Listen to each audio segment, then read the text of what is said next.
up in all the breakout rooms. If you've never been to CPAC, it's a combination of big stage speeches where you have people like J.D. Vance, the President of the United States, I heard is slated to speak as well. Lots of conservative leaders will be on the main stage. And then you have a series of breakout sessions. You have a big exhibit hall. You have a radio row where elected officials will come by and talk. I've invited the entire Republican congressional delegation. And if the Democrat congressional delegation of Colorado wanted to have anything to do with me, they're welcome to come by too, but probably not going to be at CPAC. But we hope to bring them by and be able to talk with them over the next few days. So we're going to be here all the way through the remainder of the week, live from the Conservative Political Action Conference.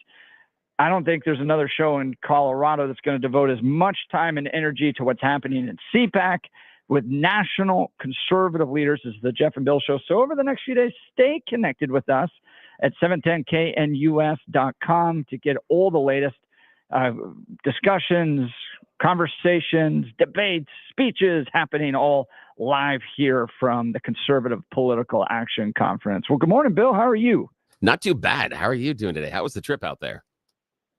You know, we came in, this was wild. I was really fascinating conversation with the person I was sitting next to. Really? And we'll get to that maybe a little bit later, but we came in the same approach into into Reagan that the American Airlines flight was taking when it crashed. So and hit the helicopter.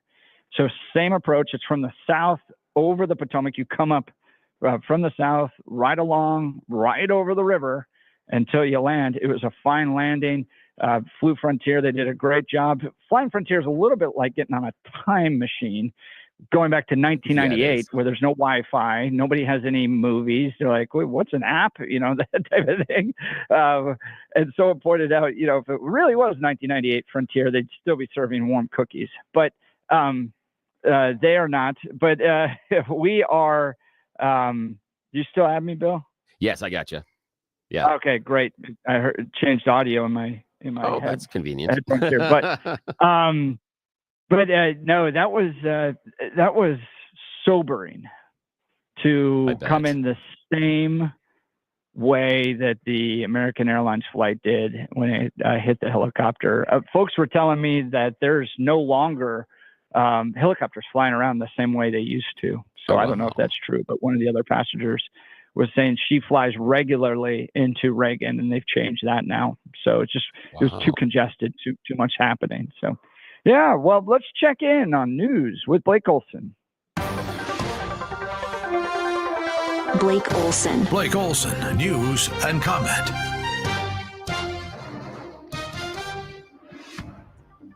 All right, Jeff, thank you very much. Glad you made it out there. Hello, Billy. Good morning. Below 2. Now, -2. I should say below 0. 2 below. And partly cloudy in Denver, expecting a high of 26 today. The 7-10 5-day forecast coming up.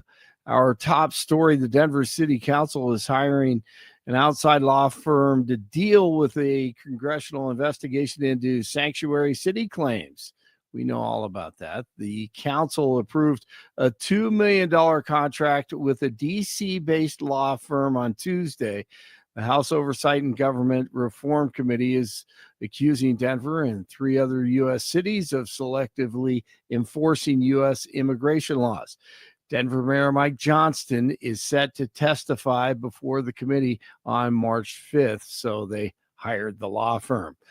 Longmont Democrat has resigned from the state Senate. Sonia Jaquez Lewis announced her decision on social media. Lewis says that she was offered an opportunity to be part of a regional nonprofit that develops women and members of the LGBTQ community. Dude, like Blake, that timing? We covered this story, and I know you did. She had so many aides quit on her because she was so abusive to them. Yep. I mean, yeah, she's taking a new role with the nonprofit.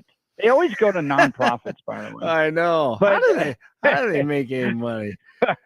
How do they do this? Well, with USAID, It just flows. There you go. So it's not bake sales and stuff like that. or donors that are really invested in the work that the quality work that they're delivering. What is she doing again? What is the nonprofit? Women and LGBTQ. Women. It develops women, Jeff, and members of the LGBTQ community as leaders. They're doing sounds some like a really Democrat. good work. It sounds like a Democrat recruiting operation. Yes, we it develop does. women and LGBTQ as political leaders, or community leaders. Wow! And I wonder where the money's coming from. Very interesting. But I mean, But I also want to question what nonprofit board, because every nonprofit has a board, is thinking to themselves, the person we should hire to develop young people into community leaders is the lady under investigation for abusing young people down at the Colorado State Capitol. Yeah, that's who we need right there. She's the one. After a national search, we need her. She's gonna turn it around for us. Yeah, I was curious about that as well. Let's send her into high schools to go recruit young women and LGBTQ members to become political leaders. Let's send this is like Denver Public Schools hiring Ashon Tate or whatever his name is. Ashon Tate. Right. Yeah, like really the guy that was reprimanded for inappropriate text messages. Out of all the people, this is where we've landed. Give me I saw that headline. Exactly. Hey, I'm gonna play this story. I want your comment on this too after I'm done with it here. Difficult day leading up to this because, like I said, once I give my word, I'm true to my word. And I went back on my word today. So that's Democratic State Senator Tony Exum took his name off a bill that would put restrictions on the manufacture and sale of certain semi-automatic firearms in Colorado, which has passed the state Senate and is headed to the House. Democratic State Senator Mark Snyder says he originally was a sponsor of the measure, but ultimately took his name off the bill and voted no also. It became so much more than just trying to get rid of those high-capacity magazines that ultimately I could not support it. As I followed the process along, it became more and more of another burden upon law-abiding, lawful gun owners. Okay, what happened here, Jeff? Well, one is the power of groups like Rocky Mountain Gun Owners and We the Second. So they organized, they mobilized. These Democrat lawmakers heard from their own constituents, and you saw that with the guy that ran the bill. I forget his last name, but where he was recorded, they're dropping off a whole bunch of petitions, and the guy's like, "Oh, I'm going to treat this like trash, and literally, I'm going to throw it away. I don't care what my constituents have to say." So Tom Sullivan, some of those lawmakers are doing that. Other ones are actually hearing from their constituents to the point where they're actually taking this seriously. And when you sit down and actually try to write a bill around gun restrictions, you end up having to deal with a lot of complicated aspects of it, right? So we want to get rid of detachable magazine semi-automatic weapons. That's what they start with. Well, that's every Glock handgun out there. That's every 9mm handgun out there. And you're stuck with literally revolvers at that point. So when you actually sit down and have to write about this and try to legislate it, you saw that with the assault weapons ban in the 90s. It gets very complicated. And the only people that are going to abide by this, and you're seeing this in the Highlands Ranch shooting that took place at main event, is the guy had an extended magazine. We've already banned those. It's already illegal to have, an extended magazine. And the guy in the parking lot, according to Douglas County Sheriff, is that he had one and he turned it towards the police officer. That's why he got shot. So The only person who's going to sit down and read a complicated law and try to abide by it, to that Democrat lawmaker's point, and he got it right, is a law-abiding citizen. So you're not actually going, and it's already illegal to walk into a school and shoot somebody or walk into a movie theater and shoot somebody. So you're just spending time, energy, and capital going after the people that are already abiding by the law. Exactly. It's the whole South Side Chicago thing. Stricter gun laws than anywhere in the world or country, and they have the worst issues. Well, and I gave a speech at a Second Amendment rally the other day. There are three people that make up a society. You have law-abiding citizens, you have criminals, and you have government officials. Okay, now there's a Venn diagram overlap between criminals and government officials, but there's but that's who makes up the society. Okay, gotcha. When you go after the gun, when you go and try to write these gun laws, okay, they're only targeted at one group. Nobody. Have you ever heard any of these Democrat lawmakers go and say our government has too many guns? No. Never once. I've never heard moms demand action go, you know who has too many guns? The government over there. That's so right. What you end up doing with all of this is just taking away the guns from law-abiding people. So at the end of it, 10, 15 years from now, when these progressives get everything they want, the only people that are going to have their guns taken away are law-abiding citizens. The criminals and the government are still going to have their guns. Amen to that. And Kamala Khan loves those Venn diagrams also.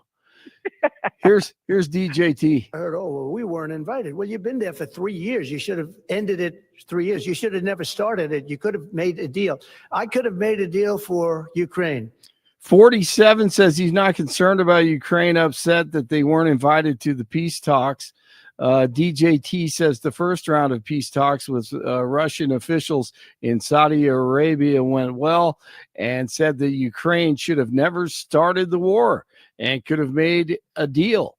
Russia invaded Ukraine in February of 2022 after years of broken promises by NATO and American deep staters and what Russia viewed as threats on their border. Trump also said Ukraine needs an election. We're the leader in Ukraine. I mean, I hate to say it, but he's down at 4% approval rating. And where a country has been blown to smithereens. I would say that, when they want a seat at the table, you could say the people wouldn't the people of Ukraine have to say, it's been a long time since we've had an election.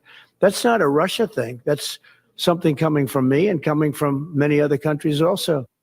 News brought to you by Lair Fireplace and Patio, Denver's premier source for everything fireplace, patio, and grills. Locally owned and operated since 1954. Online at lairfireplacepatio.com.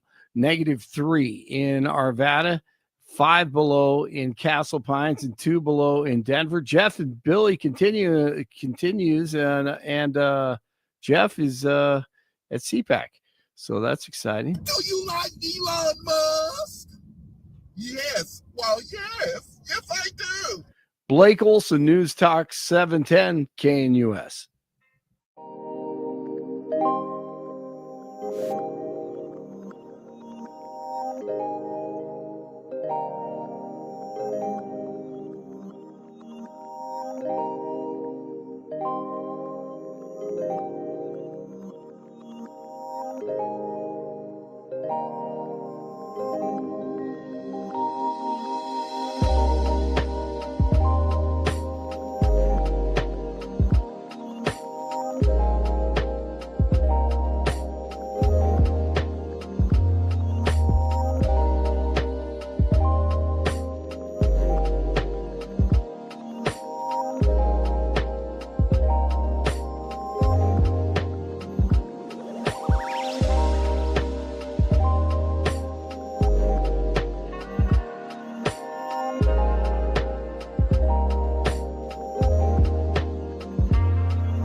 Welcome back to the Jeff and Bill Show. We're broadcasting live from CPAC. It's really kicking off starting tomorrow, but all the exhibit booths and Radio Row and all the major media outlets are starting to set up today, including us. We're going to take you right here to CPAC to hear from the nation's top conservative leaders, which is exciting. I ran a similar event, not nearly as big, but called the Western Conservative Summit. It was the largest gathering in the Western United States of conservatives for many years until my good friend Charlie Kirk built America Fest, which was just awesome. But we had an amazing time. You need a place like this for conservatives to get together to do a few things. One, you want to get educated on what it means to be a conservative, right? To advocate for limited government, free markets, to be able to expound the sanctity of life and the original intent of the Constitution, all those things. You want to be able to be, as you saw from my video, be able to explain what you believe with regards to your government. And we went down and talked to a bunch of anti-Trump protesters that really couldn't explain that all that well. That's why we have now created a new job opportunity for Bill Thorpe to go alongside you and help you understand what it means to actually believe what you believe politically. But you need a place to be educated like this because, look, I've been steeped in evangelical culture for the last 25 plus years. Didn't really know what it meant to advance limited government all the way through some of the most elite evangelical universities out there. Went to Westmont College, which is a top one out in Montecito, California, and never really learned that. Couldn't espouse to you what it meant to be pro-life, to believe in limited government and free markets and none of that stuff. I really never learned any of it till I got to start hanging out with people in Washington, D.C., like the Heritage Foundation and working on Capitol Hill and diving in and actually learning that stuff. So you need a place like this where conservatives can gather, and I think they'll probably have close to 10,000. I think that's normal. Their numbers here at CPAC, and learn conservative values and beliefs, and then be inspired. There's a lot of rah-rah speeches, get you fired up, go out there and make a difference, and then at the end of the day, change things. Go back to your community, run for office, all that stuff. So that's why a place like CPAC is really, really important. So we'll be broadcasting here. Good friend. I worked on his film Bella with him. Eduardo Verastegui is going to be speaking at CPAC. Hogan Gidley is announced. J.D. Vance will be taking the stage tomorrow here at CPAC. Just going through the list here. They released their folks a lot later than we did at the Western Conservative Summit, because we had to actually work to get speakers to fly from Washington, D.C. to Denver, Colorado, and it's a blue state and all that stuff. It just provided challenges for us. But here, many of these top DC conservative leaders get to just come down the road and join the folks here at CPAC. So going through their list here, Mike Rowe is going to be speaking from Dirty Jobs. That'll be exciting. And I've heard that the President of the United States, maybe some tech guys are going to be here as well. So the list is really starting to come out. Carrie Lake will be speaking here. Chris Wright, Coloradan, Secretary of Energy, will be speaking at CPAC this year. Very, very exciting. So good list of folks. You can watch it all at cpac.org. They broadcast it there, cpac.org. Or if you're in the Washington, D.C. area and you're a conservative leader, swing on by. We're right here on Radio Row among all the other major media outlets. Jim Banks, good friend of the program, senator from Indiana, is going to be speaking. Jim Banks was Jeff Crank's first campaign manager back in 2006. He's now a U.S. senator from Indiana. Fun how that all comes together. Michael Knowles will be speaking here at CPAC. Ben Shapiro, Nigel Farage, Eric Schmidt, and then, as I mentioned, J.D. Vance as well. So Alina Habba will be speaking here. This is all the new list that's just starting to come out. Harriet Hageman, the Congresswoman from Wyoming, will be here at CPAC. Governor Sarah Huckabee Sanders, we had her speak at the Western Conservative Summit in 2021 or 22. Fantastic job. Actually, one of the most lovely people I've ever met. I think she would make a fantastic first president.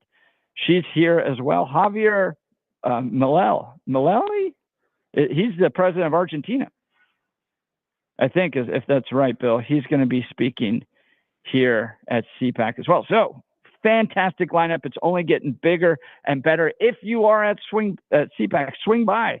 Say hi to us here on Radio Row. Would love to talk with you. Love to hear your experiences of what you're seeing. Where's the direction of the conservative movement going? How has it changed? I remember working for Rick Santorum and organizing support for him in 2012 at CPAC. And now Donald Trump is the president of the United States. This place, the movement has changed. It absolutely has changed. So love to hear from you if you're going to be visiting CPAC. All right. So today we've got Rory O'Neill, NBC News National Correspondent, joining us soon. The U.S. military is now being deployed to the border in Mexico. What type of action has been taking place down there? We're going to talk with him in just a bit. John Decker, White House correspondent. Congress is struggling to strike a deal to keep the government funded. This is like the fight that never ends. And maybe it shouldn't with Congress. We're going to be joined by John Decker a little bit later as well. And then Sarah McLaughlin, senior scholar and global expressions expert for the Foundation of Individual Rights and Expression, FIRE. I want to talk with her about the nature of free speech, particularly in Europe. If you remember, Vance gave a speech in Munich about the enemy within and the actual decline of democratic values taking place in Europe in an effort to, quote, protect democracy, which was fascinating. Want to hear from her about some of those challenges we're facing there. And then, some of the free speech challenges we're facing here in America. I relied upon FIRE when I challenged the state capitol for kicking me out with my sweatshirt on, my pro-life youth sweatshirt. We won that.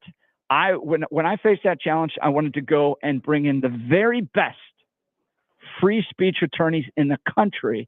And all we had to do, there's no lawsuit, none of that. We just sent them a letter. But the letter was so good. It was so well researched about the importance and commitment of free speech, particularly in public areas like the state capitol, that they just acquiesced.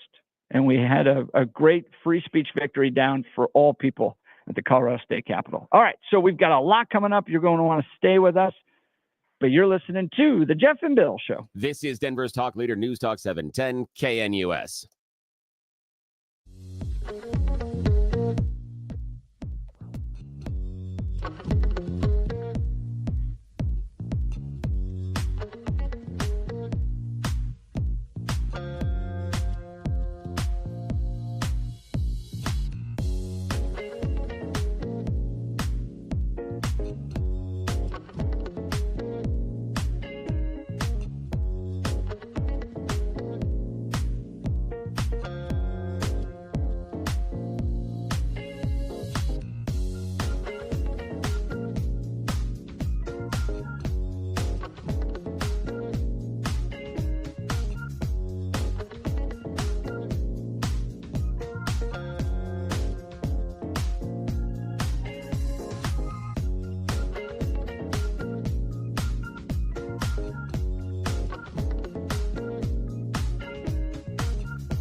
Welcome back to the Jeff and Bill Show. We're doing a live broadcast here from CPAC. That's the Conservative Political Action Conference. It begins today, runs through Saturday, and we'll be here providing all the live coverage you need for it. I want to bring on Rory O'Neill. You know the name. He's a regular NBC News National Correspondent to the Jeff and Bill Show. The U.S. military is now being deployed to the border with Mexico.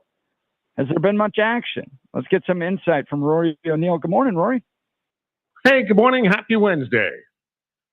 Yeah, you too. What are we seeing down at the border with this U.S. military operation? Yeah, about 3,600 service members from the Army and Marines have been deployed along the border to help the Border Protection Guards. And really, just take Eagle Pass, for instance, an area that gets an awful lot of attention.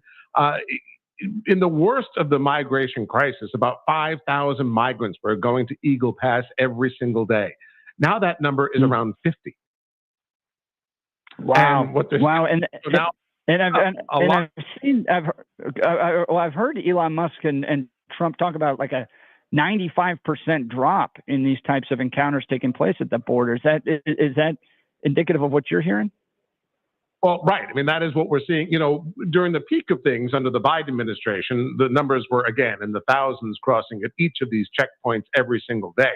They started to implement some stricter guidelines going into the election, and the migration numbers were coming down sharply going into November of last year. But then after the election, they went down even more. And then, of course, since late January, the spigot has been turned off, essentially. So now the question is, we've got 3,600 military members out there with not much to do. Yeah, I mean, when it comes to those types of engagements, how about cartel activity? Is Trump turning the military to confront the drug trafficking that may still be taking place across the border? Yeah, that's not what they're doing now. Most of what they're doing now was supposed to be supporting the Customs and Border Protection officers. But, you know, if you want to go after the cartels, they're mostly still in Mexico. And, of course, deploying the U.S. military into Mexico raises a whole lot of different issues. You'd likely have to work with Mexican authorities to try to track down cartel members. And that's been one of the problems, is that corrupt Mexican officials are often bought and sold by the cartels. Yeah. I'm talking with Rory O'Neill. He's an NBC News National Correspondent. How about the use of military for the mass deportations? I remember Texas saying it was allocating thousands of acres to building compounds, essentially to assist with mass deportations. Are we seeing that type of work coming from the U.S. military? We haven't seen it materialize much. I know there are also plans to build a facility in Guantanamo to house tens of thousands of migrants, potentially, as well as facilities in Texas. I think all that is still in work. I think a lot of this is waiting on Congress to take some budgetary action. You know, they've got a couple of spending plans they have to get done in a matter of weeks. A lot of that will include money for border protection and enforcement efforts and this mass deportation program. You know, the president has said he wants to deport probably more than 10 million people who he says are in the country illegally. and that's a big number, especially compared to previous administrations. We're talking with Rory O'Neill, NBC News National Correspondent. Now, Rory, correct me if I'm wrong. I think this was right. Have you been to Guantanamo Bay as a reporter? Yeah, I did years ago, after they started bringing people in from Afghanistan and other countries suspected of having ties to what happened on 9/11. So I have toured the base down there and spent a few days down there, but voluntarily. Yeah, right. And I wanted to make sure there was an important caveat there as a reporter, not as a suspected terrorist or anything like that. What was your impression of it like? I've never been there. I've seen a few pictures, and there's not a lot out there. What was your perspective of Guantanamo? So if you're looking at Cuba, it's on the far right side, the eastern side, in a mountainous and desert area. There's some beautiful scuba diving there. It has a nickname of being called the least worst place because you are still relatively in a tropical setting. But yeah, it seems like a time capsule. About 6,000 or 7,000 people are at the base full time to be the members who are serving and their families. So you've got schools, you've got actually the only McDonald's and only Starbucks in all of Cuba are at Gitmo.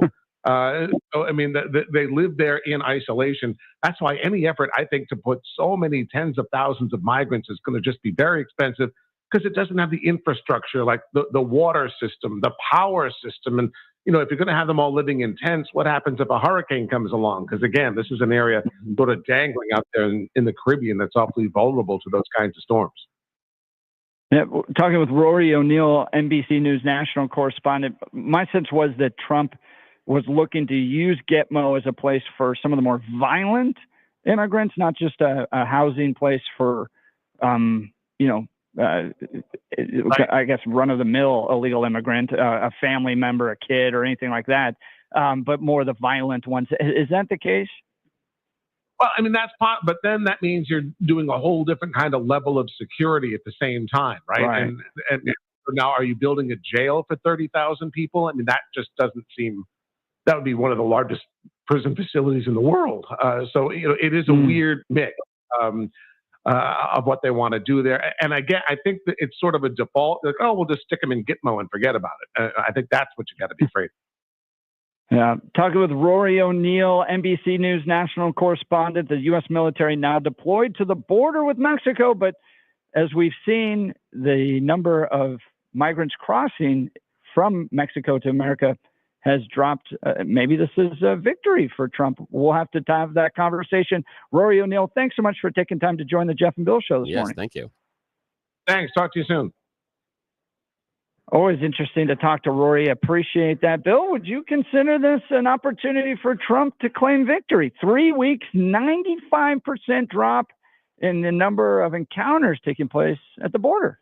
Oh, yeah. Number of encounters. That's fantastic. And I think it shows how poor the Biden administration was at addressing the issue. Because as Rory outlined, it was dropping in the previous few months before Trump was elected. So it's not as if this is a magic wand that was waved, and then all of a sudden it was thousands and thousands of people a day, and then Trump was elected, and then nobody. It's not that.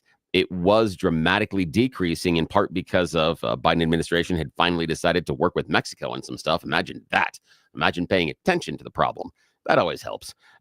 So that's part of it. But I do think that Trump's approach has been very strong, and it does help the fact that people are not trying to come across the border. And the question is, he can declare victory on people not coming in, but the problem is going to be that wasn't what he ran on. He didn't run on the nobody's coming in. He ran on the people that are here are going to leave. And so far, the numbers that we've seen aren't anything close to the promises made. They're not even scratching the surface. At this point, if it continues at this clip, he's going to deport somewhere between 250,000 to 300,000 in a year. That's not going to get him to his 10 million number inside of 4 years. It's barely going to get him over 1 million. And so that's going to be the problem and that's why I would caution the Trump administration from declaring victory, because the next question is, what about the deportations? As soon as you draw attention to what's going on, and again, admirable, it's a great win, and I do give him credit for that. And, we have to be honest about this, but we also then have to say that wasn't the entire promise. And so is the entire promise being fulfilled? And so far, we're 50-50. So great job as far as, closing down the border and shutting the spigot, as Rory talked about, of people coming in. But what about those that are here? At one point, Trump was talking about 22 million. And so if we're going to, and you had the poll that you did on Twitter, and people were saying deport all of them. And so if we come to the end of the year and our numbers are even at 500,000, that's not going to cut it for Trump's base. Now, they may rationalize and decide why they're now okay with that number, despite the fact that months ago they said we need all of them out. So there absolutely could be some rationalization where they have to make that cognitive dissonance go away in their brain. But at these numbers, he's not going to make good on that promise. And so we'll see. If he can make it, great. But so far, we haven't seen those numbers yet.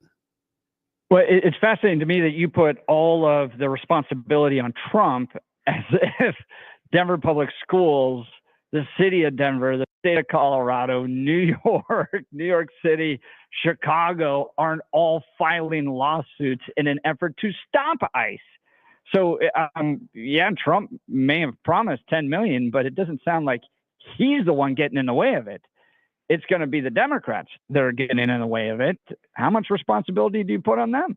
I put some, but again, that should have been part of the deal. I mean, are either of us surprised that large cities like Denver and Chicago and even New York, and at times until, Mayor Adams decided to roll over, are we surprised about that? No, I don't think so. I don't think you're surprised about what they're doing. This is what we expected to have happen. So this should have been part of the promise. If Donald Trump just thought that these cities and states were just going to roll over and say, "Oh, okay, come on," then he didn't have any idea what he was doing or promising. The other part is Trump's fault. The other part, Trump's responsibility. He's the one. Here's the reason. He's the one that made the promise. He's the one that said, "This is what I can do." Why do we not hold him? I understand the laughter, but why do we not hold him to the idea and the promise of what he said he can do? The other part is this: are you telling me that Denver Public Schools and Chicago is hiding millions and millions and millions? That all Trump is able to die? A giant pain in the butt. I know, but they're all getting in the way. And anytime we try to do a raid, you have these immigration activists out there with bullhorns. Not anytime. I disagree with any time. Run away! Run away! I disagree with that. I disagree with that anytime. Jeff, they can't even get the rapists and the murderers out because of these activists. Oh, so you believe these activists? You believe that the activists know who the murderers and rapists are, and they're going and they're telling them. I think they are an all of above open border type of people. The folks that I have talked to who are like, at the end of the day, we're not gonna sit down and figure out who the rapists and murderers are. We're gonna go out there and chase ICE anytime they do any raid ever, and try to warn the people out there. How many millions organizations and entities that are a big pain in the butt, that are interfering with Donald Trump, and yet you still want to put the responsibility on Donald Trump to try to get these people out. Yeah, he's in charge. Two, the number of sanctuary cities and states that we have are not as large as the other ones. So are you telling me that only the violent criminals are concentrated in these sanctuary areas, and that's the only place that he can find them? I disagree with that. And even if it is that, the only place he can find, even if that is the only place he can find them, there are other people across the country that, if he's going to make good on his promise to deport them, could be deported. There are people that we have in custody that we know are under deportation orders. He can go and get those people. That's the idea, is we need to see this functionally work. The idea that Donald Trump makes this promise and goes, "Oh, God, I can't do anything because these darn sanctuary cities. Oh, darn. Oh, what am I going to do?" Really? That's it? That's as good as he has it? Presses back, you get the King Trump, I didn't elect Elon type of crap. There's always an excuse as to Elon's not involved in immigration, progressives. Though. That's Tom Homan. No matter what they try to do, no matter what these guys try to do, there's always an effort to push back, and then we blame Trump for it not being successful. You got to get out of the way and let this guy do it. That's my perspective. Join the conversation. What do you think? 303-696-1971. Who do you hold accountable? Did Donald Trump run on promises that he was going to do mass deportations? Therefore, it is for him to deliver. Or do you look at these progressive, open border NGOs, nonprofits, activists, plus these sanctuary cities that are throwing everything they possibly can to try to stop him? And that's who you hold accountable if the numbers of mass deportations are not as big as maybe they could be. Join the conversation. Phone lines are open, 303-696-1971, or text us on the Dan Caplis Law text line at 720-819-5115. That's 720-819-5115. You're listening to the Jeff and Bill Show live from CPAC. This is Denver's Talk Leader, News Talk 710 KNUS.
Welcome back to the Jeff and Bill Show. Before we get to You Choose the News, let's go to the phone line. Bob Littleton. Good morning, Bob.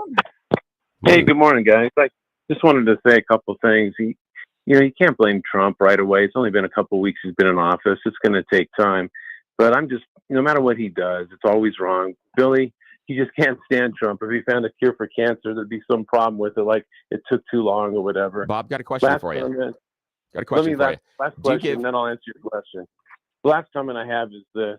There's no broken immigration system. There's laws that people chose to ignore, and that's why we're in the situation that we're in. Do you give Trump credit for basically shutting down the illegal immigration that was coming over the border that Rory O'Neill, the NBC News correspondent, just talked about, that basically it slowed to a trickle? Do you give him credit for that? Yeah, I give him credit for that. Okay, sure. Then hang on. How come we're giving him credit for that only a couple of weeks, but then we can't criticize him for achievements on another couple of weeks? Seems to me like you're the one here making excuses. You're saying, well, the stuff that I like and I agree with, I'm going to give him credit for that. But the stuff that I don't agree with, I'm going to blame somebody else. I gave him credit and criticized. I did give him credit. But here, now you're the one making excuses. The data hasn't been collected yet. Over the first couple of weeks, the data shows that the border is improved. As far as the total number of immigrants that will be sent back, it's still going to take time to get all that data. It's a time thing. Yeah, no, we have the data. No, Bob. No, we had data on over 1.5 million illegals that were in the country, either in custody or under deportation orders. So far, we're getting less than 20,000 deported. That's a vast difference. He already knew who they were. So it takes time, Billy. And plus, if he wants to have these people sent back, and you got cities that are hiding them and refusing to help, I mean, that's why we have the whole problem. There's laws in place, and people have chosen not to enforce them. Yeah. So all those cities are hiding 15 million. So yeah, that's all those cities are hiding 15 million illegals. That's exactly it. They won't give up one. That's exactly it. They won't give up one. Yeah, they're all hiding all there. Right. Okay. Absolutely. Thanks, Bob. I sure appreciate the call. Let's take some time for a little levity with You Choose the News. Yes, it is that time of the morning where we make questionable decisions. This is called You Choose the News, America's favorite fake radio news game show. I've spent moments this morning scouring the interwebs to find really dumb stories about us humans so that we can play this fake radio news game show. Why? Nobody in charge has any idea we are this irresponsible with valuable showtime. Okay, Blake Olson's in our news department. Jeff is there at CPAC. Here are your stories, gentlemen. Headline number 1, just following directions. Headline number 2, doing it for the gram. Headline number 3, you are the problem. And headline number 4, shopping bonus. Mr. Hunt, your choice, sir. Well, depending on who the text messages are coming from, you're the problem. Yes, you are the problem. Mostly they say it's me. Here we go. You are the problem. We're traveling to Rome for this one. A spectacular lava spray on Sicily's new snow-capped Mount Etna is becoming an absolute tourist attraction. It is one of the world's most active volcanoes. Thousands of people are wanting to get there and see this amazing feat of nature in action. However, they're also the problem. The sudden influx of sightseers has become a safety risk. Most of these tourists are well equipped and accompanied by alpine or volcanologists, but there's also a constant influx of those people who just are doing it themselves. They are parking in the wrong places, hiking up the edge of narrow roads, blocking the circulation of rescue vehicles. Just this week, 8 people who were attempting to hike up the mountain without any guide got lost for several hours. But the rescuers had a difficult time locating them because of all the other people that made it hard for the rescue crews to actually get up there. The constant presence of all the tourists make some of the rescues nearly impossible. Current eruption phase started February 11th, according to the Institute. So yes, we're tourists, and we're not going to make sure that we can, make sure the people that are in danger get help. Because, why would we do that? They're on their own. Good luck. Alrighty. Blake Olson in the news department, sir. Just following directions, doing it for the gram or shopping bonus? Shopping bonus. Yeah, shopping bonus. Why don't I ever get this lucky? It's not every day you go to the grocery store and you come home with a brand new snake. Never happens to me. I'm mad about it. According to the New Hampshire Fish and Game Law Enforcement Division, local employees of a grocery store discovered an ornate cat-eyed snake that had hitchhiked in a shipment of bananas. Now, it's a mildly venomous snake. It really doesn't bite you that much. It's got a really tiny head, but they're really cool. They're very small, very thin, and they have vertical slit eyes like cats do. Officials say the snake was ultimately unharmed and rehomed at the Rainforest Reptile Show. The cat-eye snake is native to the lowlands of western Ecuador, where it inhabits dry forest ecosystems, but it can also be found in countries like Colombia and Peru.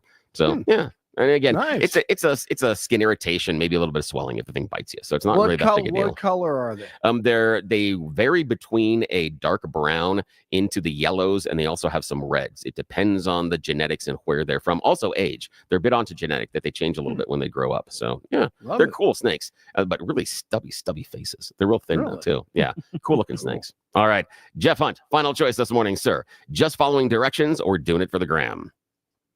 Doing it for the gram. Yes, doing it for the gram. You know, it's all about Instagram and taking the best pictures possible. A tourist village in China's southwestern province, famed for their scenic snow landscapes, has said, yeah, sorry, we faked it recently.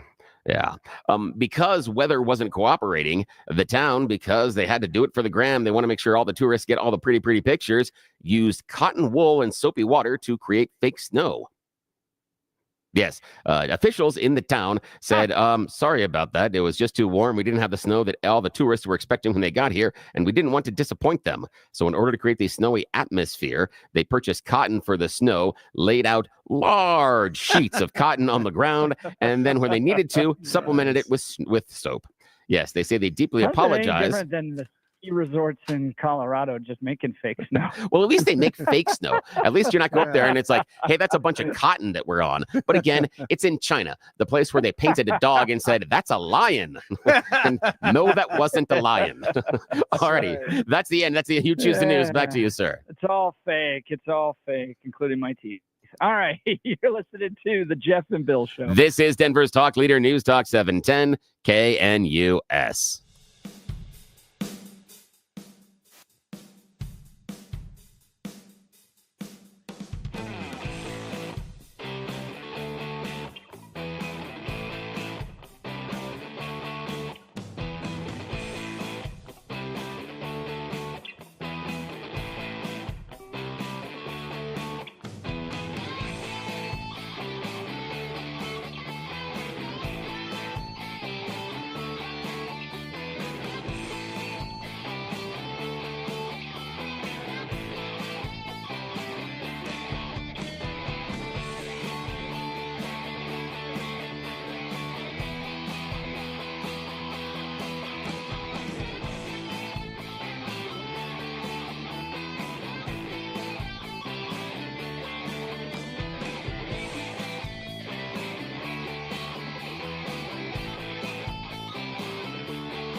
It's 7 a.m. in the Mile High City on this Wednesday, February 19th, 2025. Good morning, Denver, Colorado. You've tuned into the Jeff and Bill Show. News Talk 710 KNUS. Joining us now is John Decker, White House correspondent.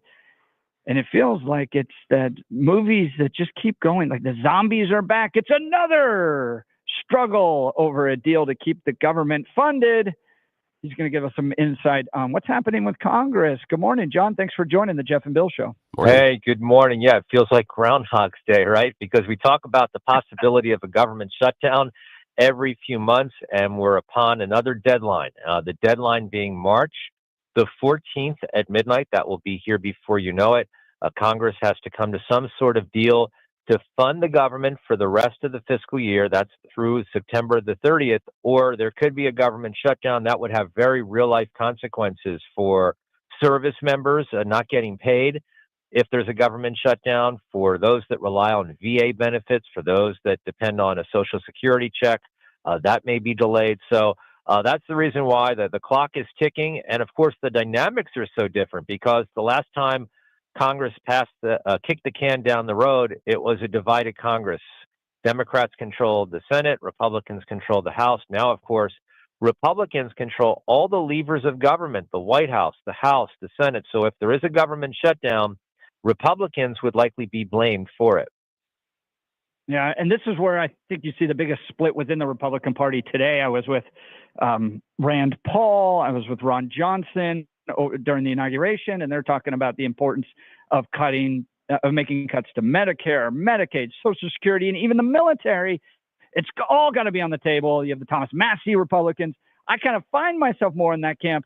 And then you have the president going, I'm not touching any of those. So this is going to be a debate within the Republican Party. Well, it's a debate within the Republican Party. And of course, they look to President Trump as the leader of the Republican Party in terms of what their plan is going forward as it relates to what they would like to do. Now, they could fund the government for the rest of the fiscal year through September the 30th at last year's levels. That would seem to be a pretty reasonable approach to this. Or they could try to cut funding for the various departments and agencies that are in the crosshairs of Republicans. But that would be problematic. I think that's where you'd have some Republicans not on board that particular plan of attack. And as a result, you don't have a unified Republican Party as it relates to what their plan is for dealing with this March 14th deadline. Yeah, and John Decker, White House correspondent, so continuing to fund the government, but is there also a debt ceiling debate? Are those different in this?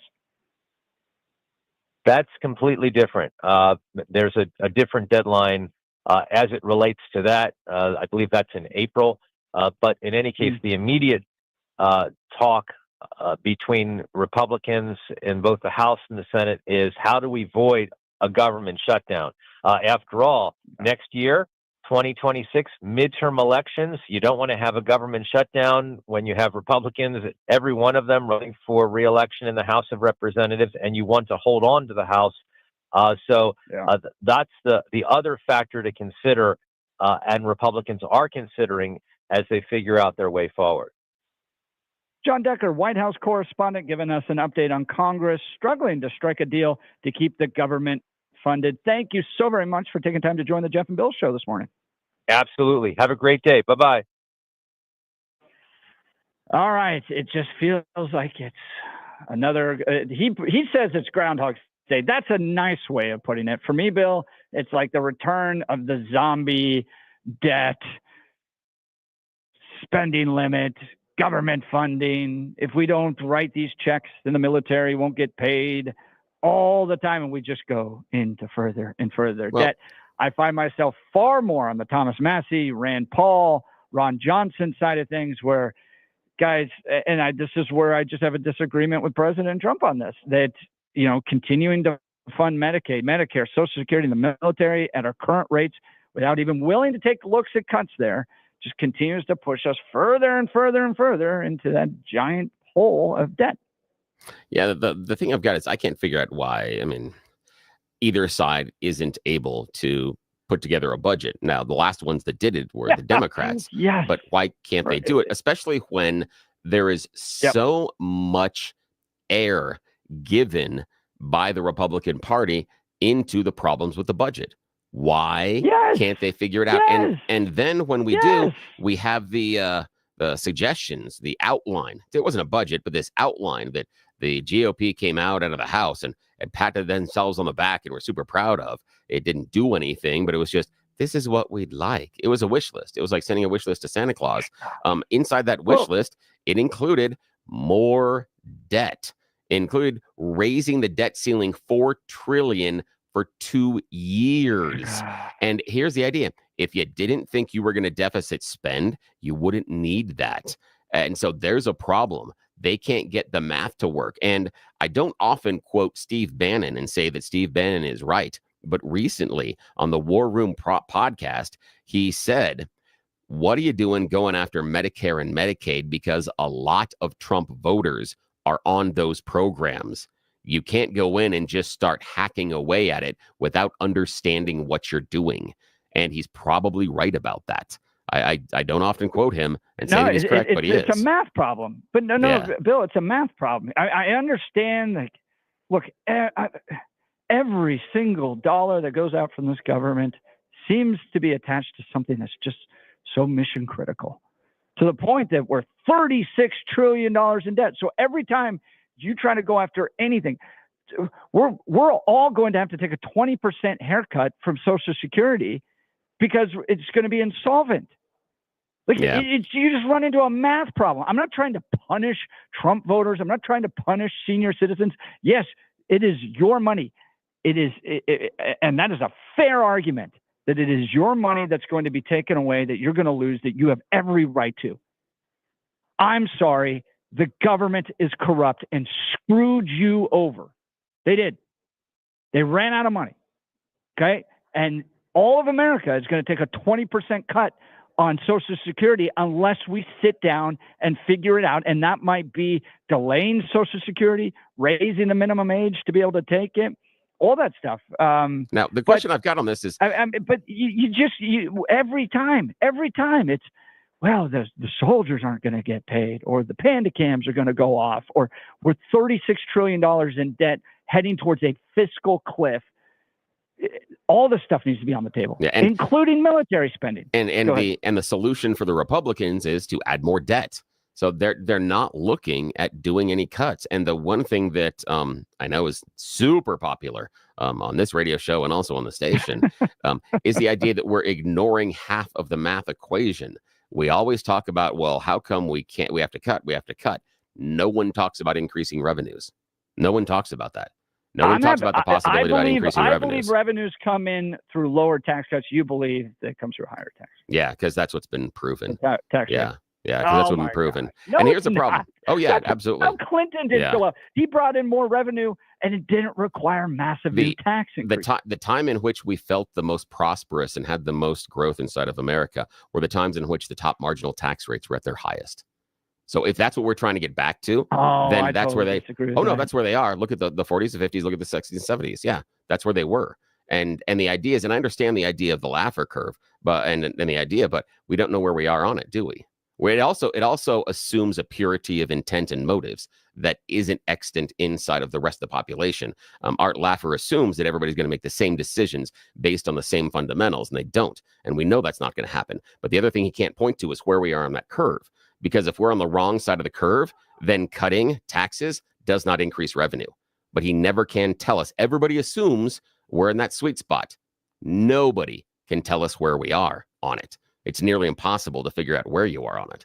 And that's part of the problem. Well, it's a fun idea. Doesn't work. Join the conversation. Jared Polis thinks it does. Yeah. And Polis is wrong. And that's okay. He's learning about a lot of stuff. 303-696-1971, or text us on the Dan Caplis Law text line at 720-819-5115. That's 720-819-5115. We're kind of coming up against another government shutdown spending issue. What do we need to do? And I find myself squarely in the camp of the Rand Pauls, Ron Johnson's, Thomas Massey's, that we've been doing this over and over and over again for 20 plus years. And we just get further and further and further in debt. It all needs to be on the table, including Social Security, Medicare, Medicaid, and the military. Where do you fall along this line? Do you agree with Bill that that's only half the equation? The other half, you got to raise the marginal tax rate. Love to hear from you. 303-696-1971. Text us on the Dan Caplis Law Text line at 819-5115.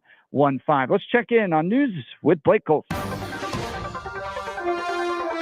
Blake Olson. Blake Olson, news and comment. All right, thanks a lot, Jeff and Billy. 2 below and partly cloudy in Denver, expecting a high of 26 today. The 7-10 5-day forecast coming up. Our top story, Hamas says it'll return the bodies of 4 dead hostages ahead of Saturday's planned release this weekend of 6 living hostages, 3 more than previously planned. The bodies of a mother and her young children will be handed over. Hamas says they were killed in an Israeli airstrike, but that has not been confirmed. They always ask me, like, do you want to die on Mars? And I say, well, yes, but not on impact. Elon says he wants to die on Mars, but not on impact. DJT says Elon is a leader who gets it done. In a joint interview on Fox last night that was recorded a couple of days ago, 47 credited Musk with implementing many executive orders that Trump has signed since retaking the Oval Office. A federal judge is declining a request from 14 states to temporarily ban Elon from accessing data at federal agencies. Elon says we are fortunate that Trump is president. I think President Trump is a good man. And he's, you know, It's nice the way he said that. You know, there's something nice about it. Really is. You know, because, I mean, the president's been so unfairly attacked in the media. It's really outrageous. And I've at this point spent a lot of time with the president, and not once have I seen him do something that was mean or cruel or wrong. Not once. And the Trumpster says right back at you. You're much more than a technologist. You are that. But he's also a good person. He's a very good person, and he wants to see the country do well. And I know a lot of great business people, really great business people, but, you know, they're not really, in some cases, very good people. And I know people that would try and take advantage of the situation. This guy's somebody that really cares for the country. And it is that time of the morning, one of my favorites. It's Stephen Miller time.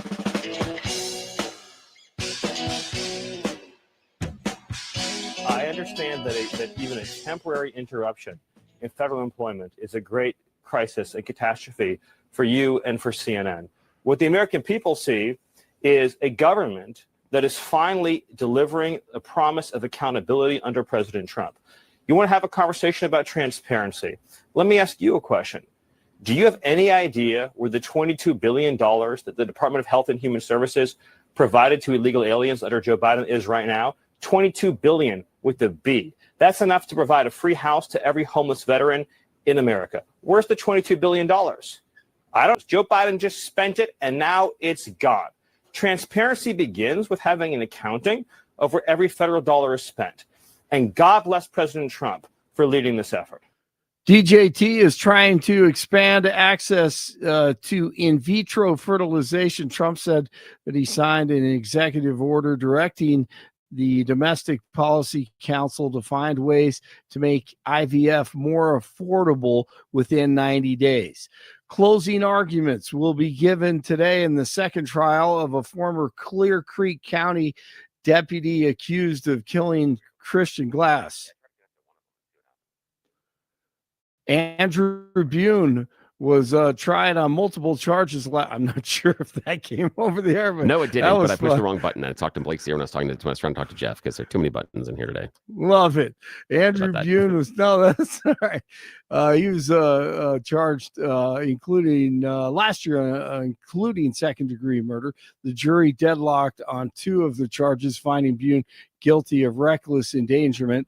Prosecutors then decided to retry the case. Glass was shot and killed in 2022 after he refused to get out of his car after it became stuck near Silver Plume. Defense attorneys claim Bune acted with responsible force after Glass swung a knife at a fellow officer. The future of New York City Mayor Eric Adams could be decided today. On Tuesday, New York Communist Governor Kathy Hochul met with deep state globalist leaders to discuss federal corruption charges being dropped against Adams. One of those leaders, the Reverend Al Sharpton, the walking contradiction, says he wants to wait for the outcome of today's hearing before deciding if Adams should be removed from office. The most decorated dog in U.S. history has died. Canine hurricane is the Belgian Malinois that worked with Secret Service, who took down a White House intruder in 2014 while President Obama was inside. Hurricane was medically retired in 2016 because of injuries sustained in the accident. He was 16 when his death was announced on Monday. 3 below in Lakewood, 4 below in Parker, and 2 below in Denver. Jeff and Billy continue. Did you expect Donald Trump to do this? Not all this. Oh, it feels so good. That's how I feel. Same here. Blake Olson, News Talk 710 KNUS.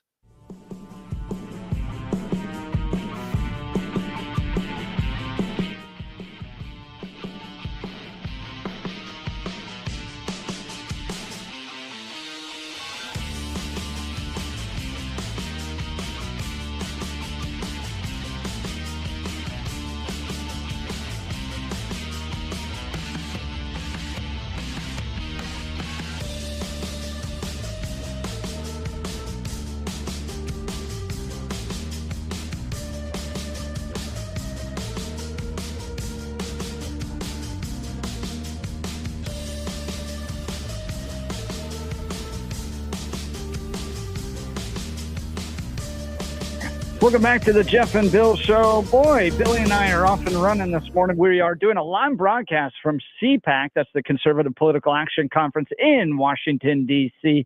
It's the old school, man. This thing's been going around since the 80s, since Reagan, maybe even earlier than Reagan. But great gathering. Thousands of conservatives come to Washington, D.C. Everyone's setting up today, so there's lots of big booths and, big money operations. Bill, you got Daily Wire, Newsmax, all those guys. And I'm going to do a little handwritten sign right on my little table here that says the Jeff and Bill Show. I'm going to go the exact opposite of the $1 million productions that are taking place here. It is the tens of dollars yes. production that we'll have here. So lots of text messages coming in. We've been talking the border. We've been talking the debt limit, all that stuff. 1587.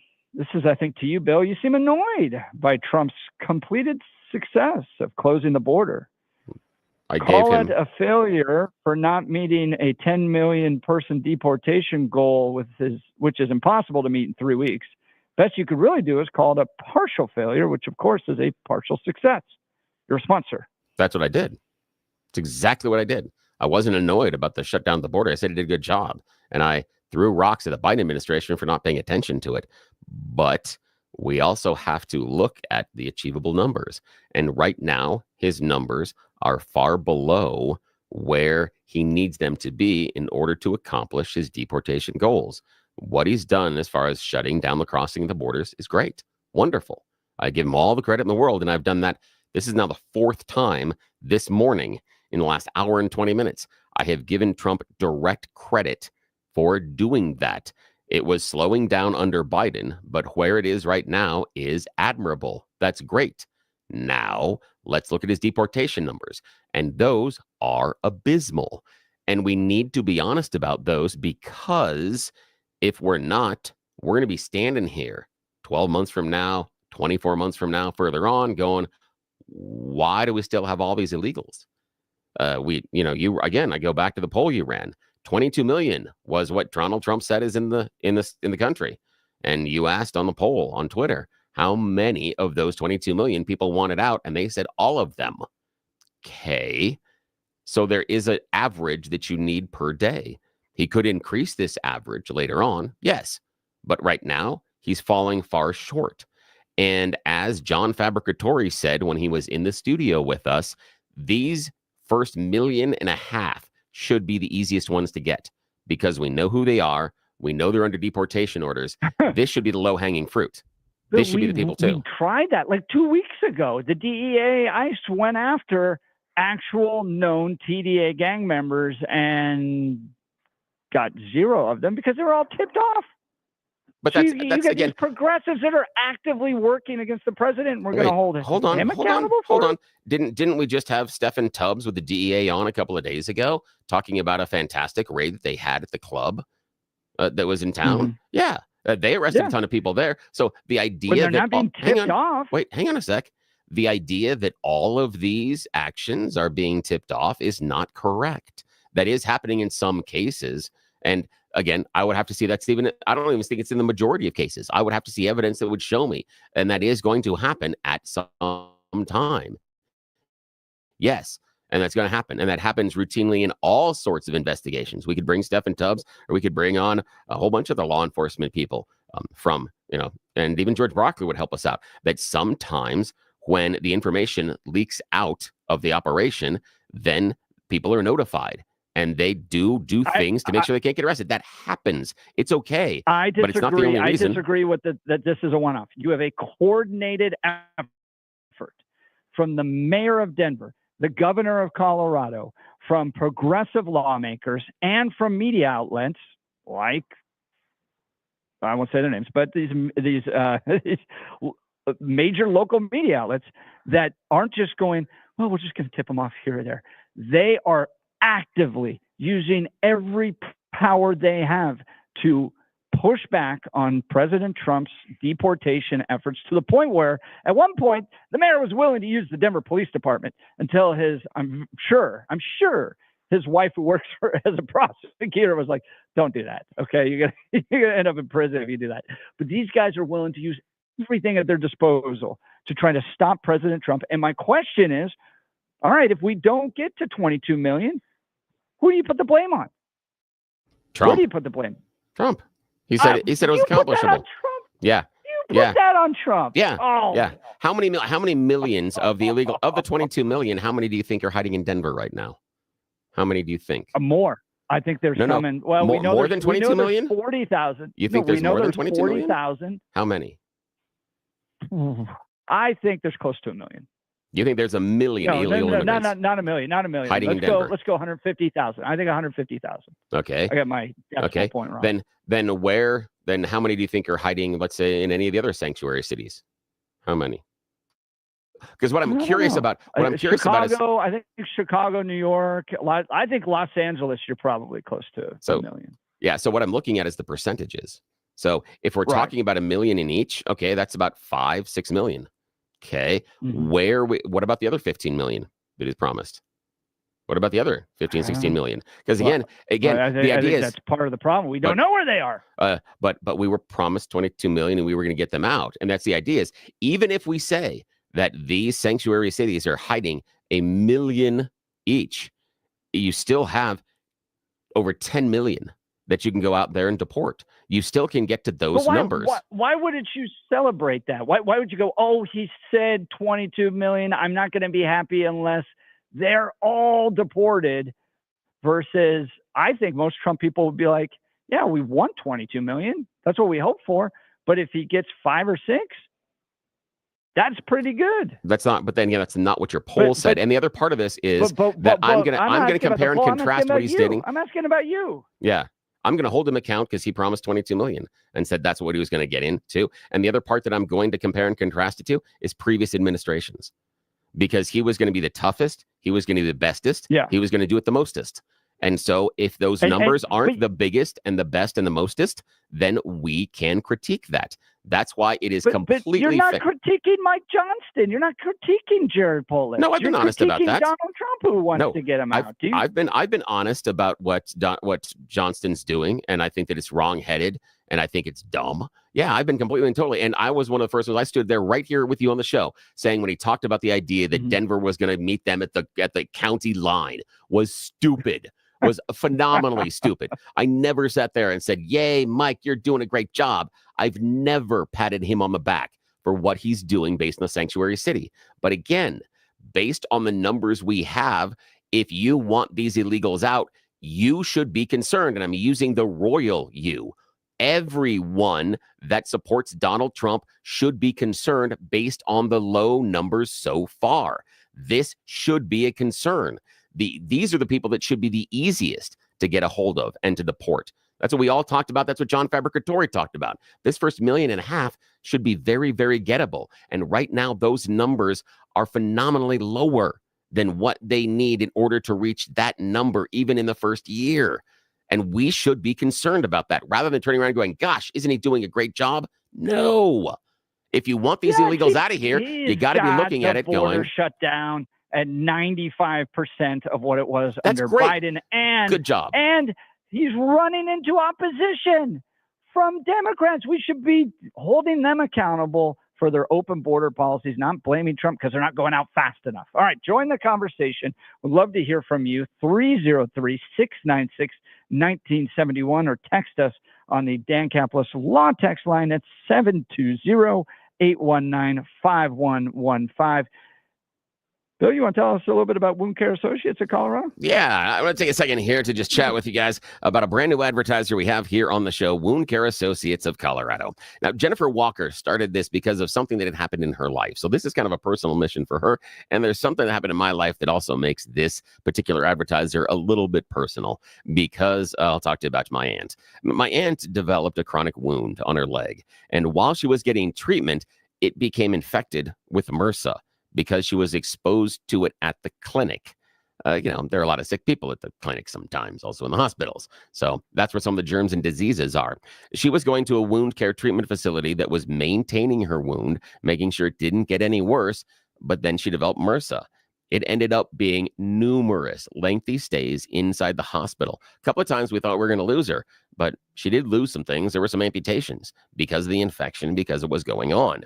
It was horrible. All because of a chronic wound that simply didn't heal. That if you ignore the problem, it doesn't fix the problem. Talk to Biden about immigration. Know how that worked out? Same thing. So ignoring the problem doesn't fix the problem in any way, shape, or form. And ignoring that little tiny cut could turn into a very, very big deal. That open skin and tissue is the perfect place for germs, bacteria, dirt to get access to your bloodstream, your internal organs, and that's where they want to have a party.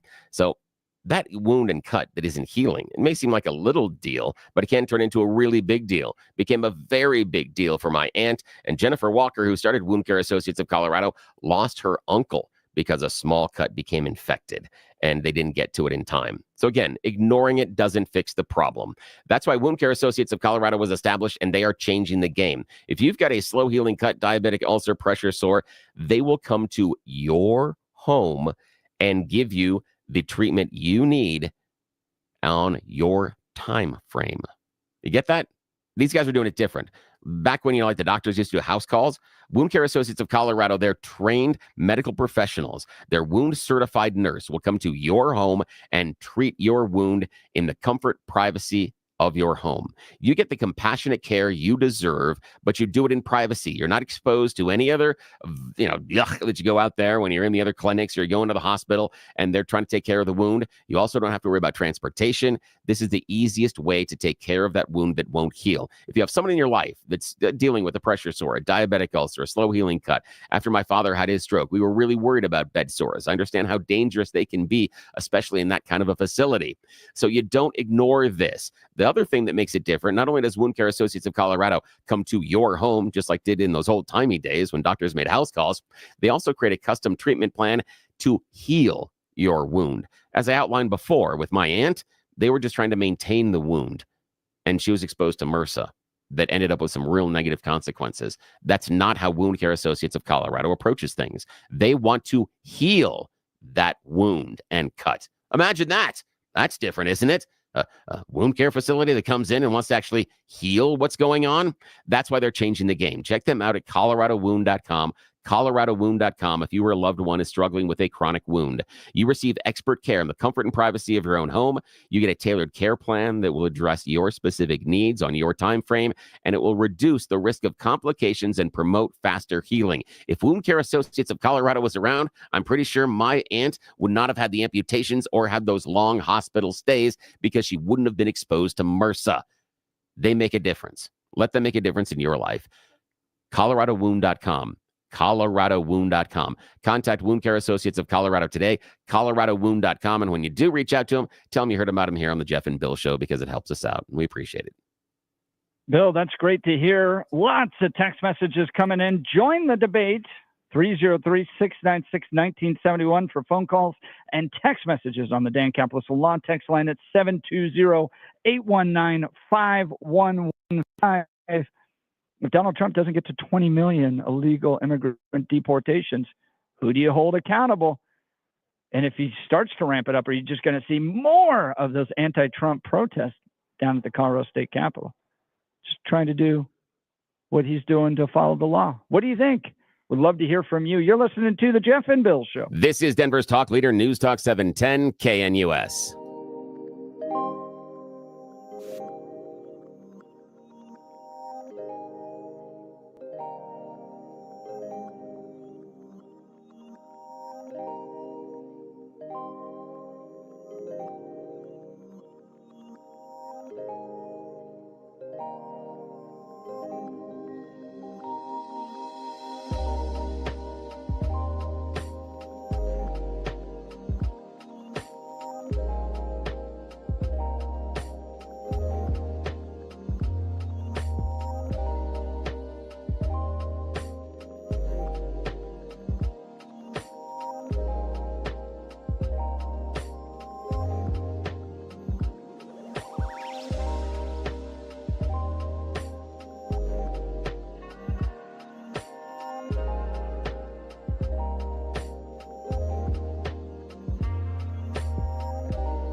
Welcome back to the Jeff and Bill show. We are discussing the border. We're also discussing spending. We had a great conversation with John Decker, White House correspondent.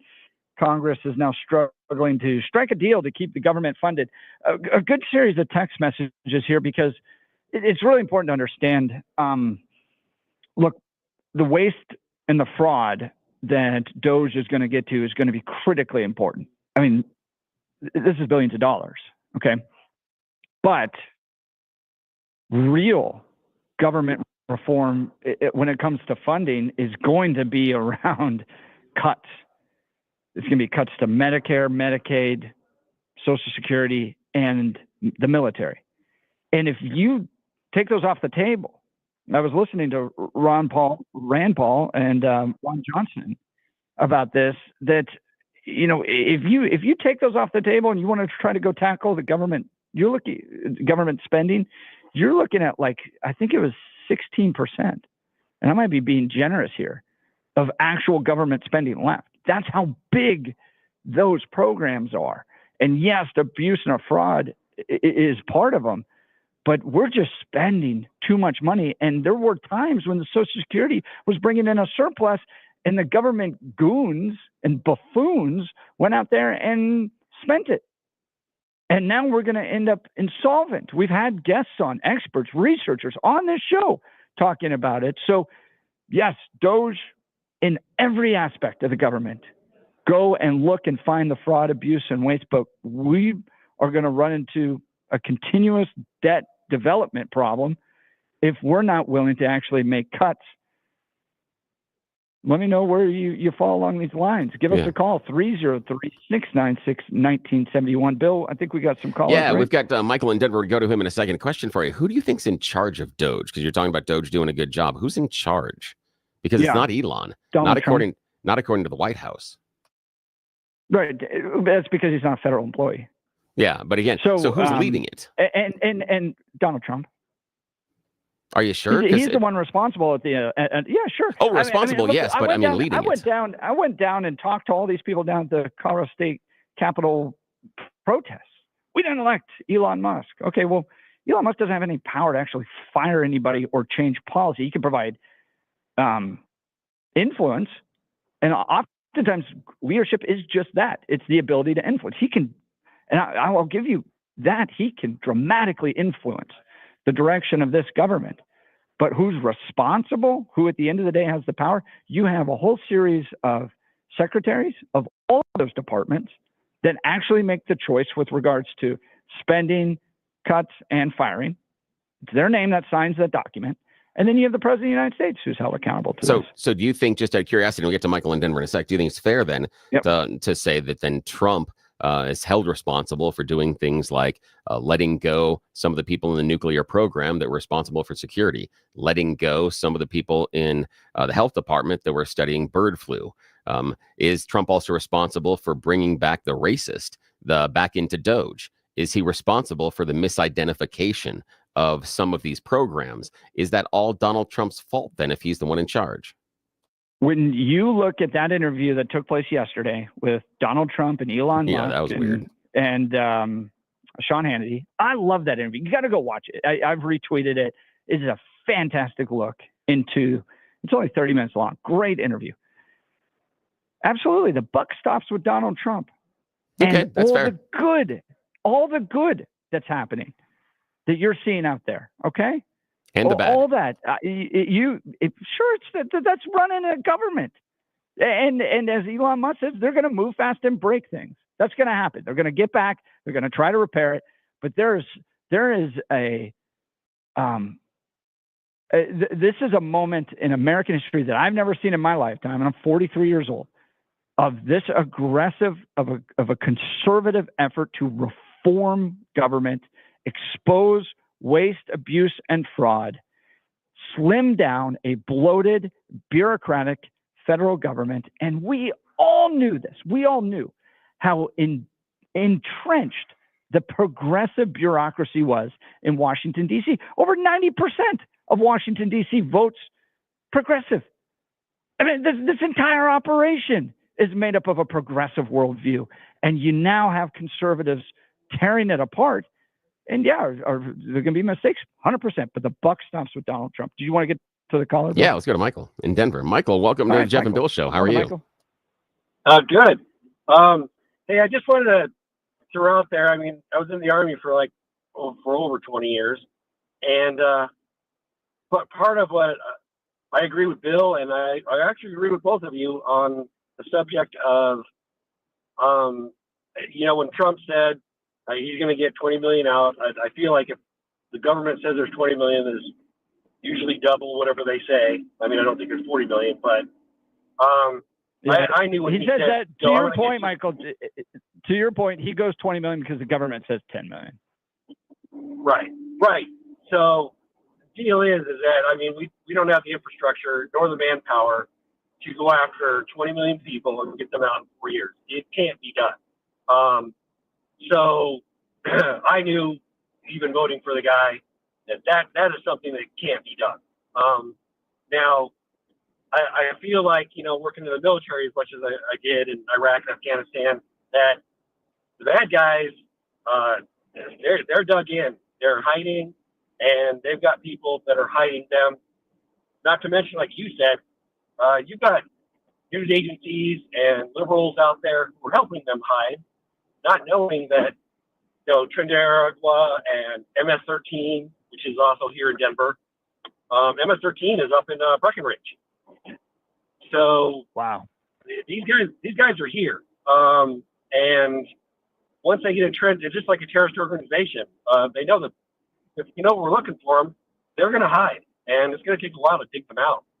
So it's going to be a slow, ugly grind to even get. I don't think you can get 4 million out in 4 years. That would be pretty hard to do. Yeah, Michael, I would agree with you. I don't think that you can get to 4 million when Jeff and I were throwing around numbers. I thought 1.5, 2 million would be a fantastic success based on what I felt was achievable. Now, what I want to ask you about that is Donald Trump, and Jeff's right. I believe that Donald Trump went out there and said 22 million because the government said 10 million. He just wanted to make a bigger number. But when Donald Trump says 22 million and then promises large deportations, we have to go off of what he said, which was 22 million. And so what I want to ask you, Michael, is how do you think MAGA supporters are going to react when you only get a fraction of those out of the country? Are they going to be upset about it, or will they rationalize and say, oh, well, that's all we really wanted anyway? How do you think they're going to deal with it? Well, I think you're right. You're going to have a certain percentage that are going to be like, you said you were going to get this many. But I think at some point, if you can't be rational and sit there and say that those numbers don't add up, you can't do it. I mean, I think the guy's heart is in the right place. I mean, I'm an independent too for a reason, because I don't really trust either side. I don't think conservatives do all what they say they're going to do, and I don't think Democrats do either. You and me both. So it's tough. At the same time, dealing with insurgents and dealing with these bad guys here. I've seen it. I drive through Denver. I drive to Denver now, trying to get to work, and sometimes I just listen to you guys, and sometimes this is probably my third or fourth time calling. Appreciate that. The streets are empty. Of people that are illegal. They're afraid. They think they're going to get rolled up. And if you're hanging out with the wrong people, I get it. But there's a certain level of, I think even conservatives, we're actually worried about. I know people who were here illegally, and they're good people. They are some of the ones that are working in hotels and cleaning rooms and doing construction and doing. You go up to Breckenridge, there's mines up there that are still being worked, and I can tell you, I ain't going in there. So now, Michael, I've got a question for you. We're talking to Michael in Denver here on Jeff and Bill's show. Given your experience in the military, if you were given a half hour with either Donald Trump or Tom Homan, just based on your experience inside the military and functionally, what advice would you give them on dealing with the illegal immigration to get them out? What insight, if any, do you have that you would like to offer them if you were given a chance? Honestly, one, go down the border. The right way to get in here, and give them an incentive of why they want to go home. I mean, Why would you want to go back to Venezuela if Venezuela is a total pit? What are we doing to help? The whole idea of this aid going to these countries is to help them build infrastructure and do better and come back, or stay there because they want to stay there. And we both know that money ain't making it there. So yes, that is exactly right. And Michael, they have part of the incentivization that I've heard from Tom Homan is that if you get caught here and deported, you will never become a U.S. citizen. If you leave now, we didn't know you were here, and you want to get in line, you want to come here the right way, then there's a chance. I think that's a hell of an incentivization, and I think it's the right one. Michael, I sure appreciate the time. We're up against the break here. We'll continue. You're listening to the Jeff and Bill Show. This is Denver's Talk Leader News Talk 710 KNUS.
Welcome back to the Jeff and Bill Show.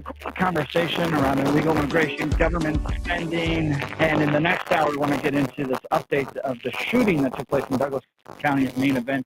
It's getting spicy down there. You're not going to want to miss that. And then in the 9 o'clock hour, we're going to talk free speech with FIRE, the Foundation for Individual Rights and Expression. But Bill and I next week doing a live broadcast from the IHOP, right? Yeah, we're going to be on the IHOP in Greenwood Village, broadcasting live. Want to see everybody up there with us if you can.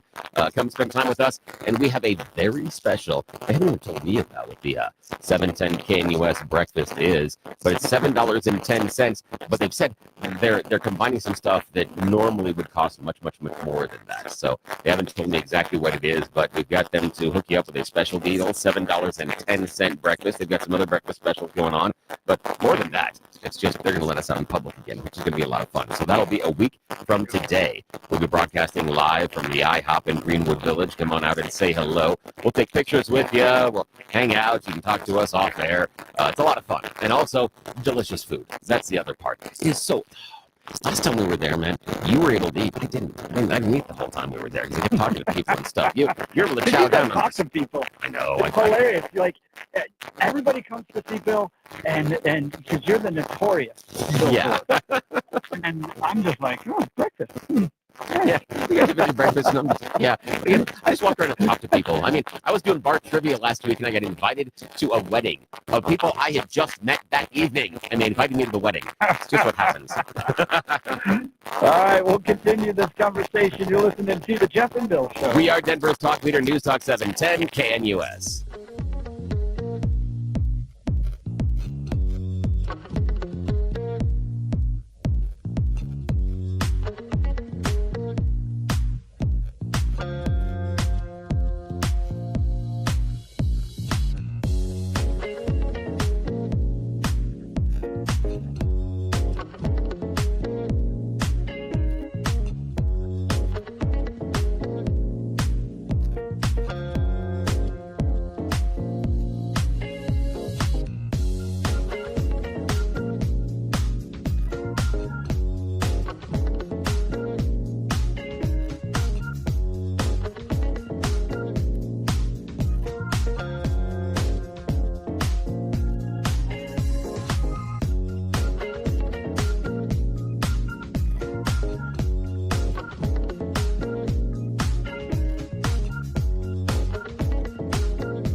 It is 8 a.m. in the Mile High City on the Wednesday, February 19th, 2025. Good morning, Denver, Colorado. You tuned into the Jeff and Bill Show, News Talk 710 KNUS.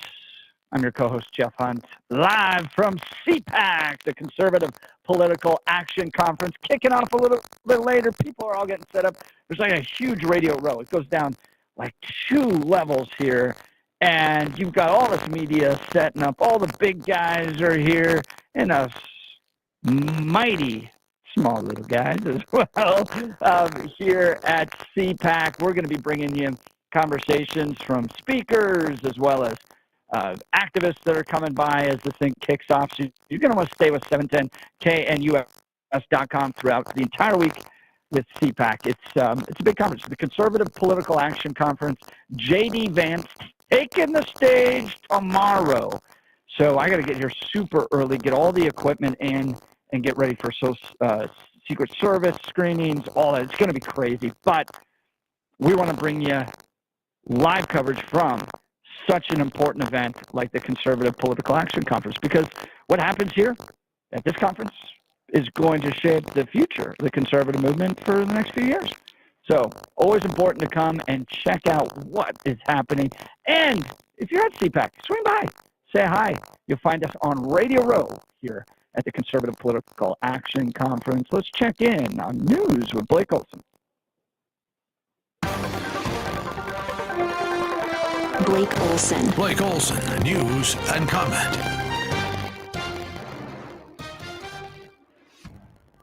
All right, Jeff, thank you very much. And Billy, 1 below and partly cloudy in Denver.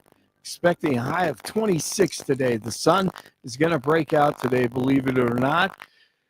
The 710 5-day forecast coming up. Our top story, Elon posted on X this morning that he will ask DJT about a proposed Doge dividend. Musk was responding to an investment firm CEO who pitched the idea of a tax refund check for $5,000 be sent to every taxpayer funded by savings from the Doge after its expiration in 2026. Who knows? Maybe more.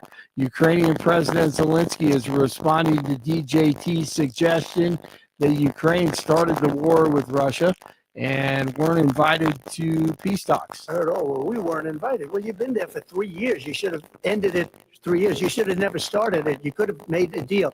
I could have made a deal for Ukraine. Zelensky responded to the comment this morning saying that Trump is living in this disinformation bubble. Many believe promises were not kept with Russia from NATO, American globalists, liars, the deep state, and lefty corruptocrats like Victoria Nuland and Joe Biden, igniting the distrust from Russians regarding Ukraine. DJT says there's a need for an election in Ukraine. We're the leader in Ukraine. I mean, I hate to say it, but he's down at 4% approval rating. And where a country has been blown to smithereens. And yeah, I would say that, when they want a seat at the table, you could say wouldn't the people of Ukraine have to say, it's been a long time since we've had an election. That's not a Russia thing. That's something coming from me and coming from many other countries also. Back to Doge, a request from the more than a dozen states to limit Elon's access to sensitive data has been denied by a federal judge. 14 states requested a restraining order to block Doge from firing employees and gaining access to sensitive records. A federal judge ruled it would cause irreparable harm to the states. If the will of the president is not implemented, and the president is representative of the people, that means the will of the people is not being implemented. And that means we don't live in a democracy, we live in a bureaucracy. And so I think what we're seeing here is the thrashing of the bureaucracy as we try to restore democracy and the will of the people. By the way, Elon did say in his interview with Trump, aired on Fox last night, that it's true that he wants to die on Mars. They was asking, do you want to die on Mars? And I say, well, yes, but not on impact. But not on impact. We are almost a month in, and this administration is accomplishing far more than even Trump voters expected. One of the next challenges is finding the gold at Fort Knox. All the gold. Is it actually there? Is it being flown in from England? Just another puzzle to solve in the audit. Will they live stream it? We shall see. The Denver City Council is hiring an outside law firm to deal with the congressional investigation into sanctuary city claims. The council approved a $2 million contract with a DC-based law firm Tuesday. The House Oversight and Government Reform Committee is accusing Denver and 3 other U.S. cities of selectively enforcing U.S. immigration laws. Denver Mayor Mike Johnston is set to testify before the committee on March 5th. Difficult day leading up to this because, like I said, once I give my word, I'm true to my word, and I went back on my word today. Democrat State Senator Tony Exum took his name off a bill that would put restrictions on the manufacture and sale of certain semi-automatic firearms in Colorado, which has passed the state Senate and is headed for the House. Democratic State Senator Mark Snyder says he originally was a sponsor of the measure, but ultimately took his name off the bill and voted no. This bill became so much more than just trying to get rid of those high-capacity magazines that ultimately I could not support it. As I followed the process along, it became more and more of another, burden upon law-abiding, lawful gun owners. As introduced, the bill would have made the manufacture, transfer, or sale of those weapons illegal, but changes made by Democrats last week would still allow the guns to be sold if the buyer takes a training course and passes a background check. The legislation passed on a mostly party line vote, with 3 Democrats joining Republicans in opposing it.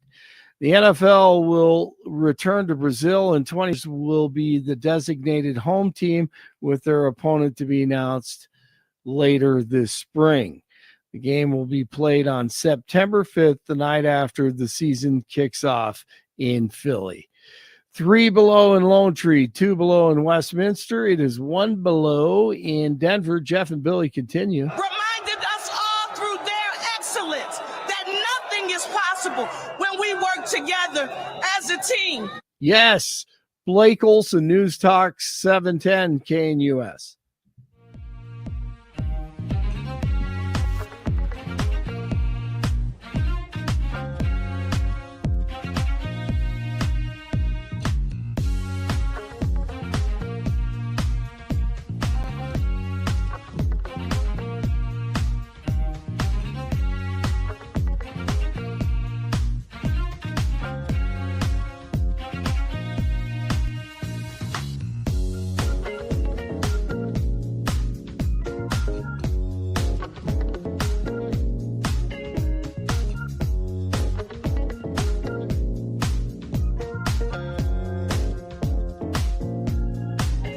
Welcome back to the Jeff and Bill Show. Denver Gazette reporting family disputes Douglas County Sheriff's account of Highlands Ranch arcade shooting. So you remember this? This was just like a week ago, a little bit more than a week ago, maybe 10 days ago. The shooting that took place at Main Event. Now, a lot of us have visited Main Event multiple times. It's like the birthday destination for everyone from 5 to 95, and they could trademark that maybe. But they've got bowling and arcades and laser tag, and they've got this ropes course that goes above all of it, so you have people like ziplining by. So I've been to soccer parties and numerous birthday parties and all that stuff at Main Event in Highlands Ranch, because we lived there for many, many years, right in the smack dab middle of all the suburbs of Highlands Ranch. So shocked to see that there was a shooting that took place there. And what was wild was there was not only a shooting that took place inside of Main Event in the women's bathroom. There's a shooting that took place there, where somebody was shot 4 times and survived. But then you had an officer-involved shooting out in the parking lot. Now, the dispute is happening with the victim of the officer-involved shooting. This dude that just engaged with the police officer that was responding to the initial shooting that took place in the women's bathroom. Okay, so crazy story. This is from Denver Gazette. The family of an armed man fatally shot by a Douglas County Sheriff's Office deputy after a shooting at a Highlands Ranch entertainment venue is challenging the Sheriff's Office version of events. On Saturday, the Douglas County Sheriff's Office released the identification of Jalen Sebron, 23 years old, who was shot and killed by a deputy after allegedly refusing orders to drop his weapon in the parking lot of the Highlands Ranch main event on Saturday, February 8th. Deputies were originally called to the location around 11:51 p.m. for a separate shooting inside the entertainment venue. Nevaeh Crowley Sanders, 23, is accused of shooting a woman 4 times and firing additional rounds inside the building. So that's where the fight takes place. Meanwhile, outside the venue, deputies encountered Sebron, who was said by sheriff's office officials to be pointing a handgun with an illegal extended magazine, something that the Democrats had already banned at the. I'm so confused. How does something that's banned get purchased? I don't know. We can get to that in a second. So deputies encounter Sebron. He's got this illegal extended magazine. He turns towards several people, then turned to a deputy before he was shot. Authorities on Sunday named Sebron an accomplice to the alleged female shooter. A sheriff's department officials claim his family has since denied and demanded for the deputy's body cam footage from the night to be released to the public.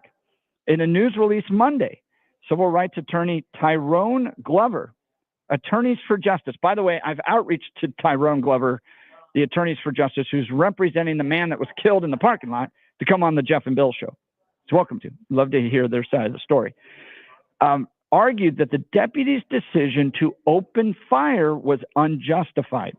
Attorneys blamed the sheriff's office for reporting an inconsistent narrative of the incident, the release noted. The sheriff's office is deliberately conflating 2 separate incidents and attempting to retroactively justify the shooting of an innocent man, according to the release. Civil rights attorneys said the family has seen the body cam footage, which the sheriff's office has said it can't release publicly because of a request to a judge by the defense attorney of Crowley Sanders, the first woman that shot the other woman in the bathroom. Her attorneys are preventing the body cam footage from being released. From what they were shown, attorneys representing Sebron's family said there is not sufficient evidence that Mr. Sebron pointed a weapon at anyone, turned to face officers, nor disobeyed orders before being fatally shot.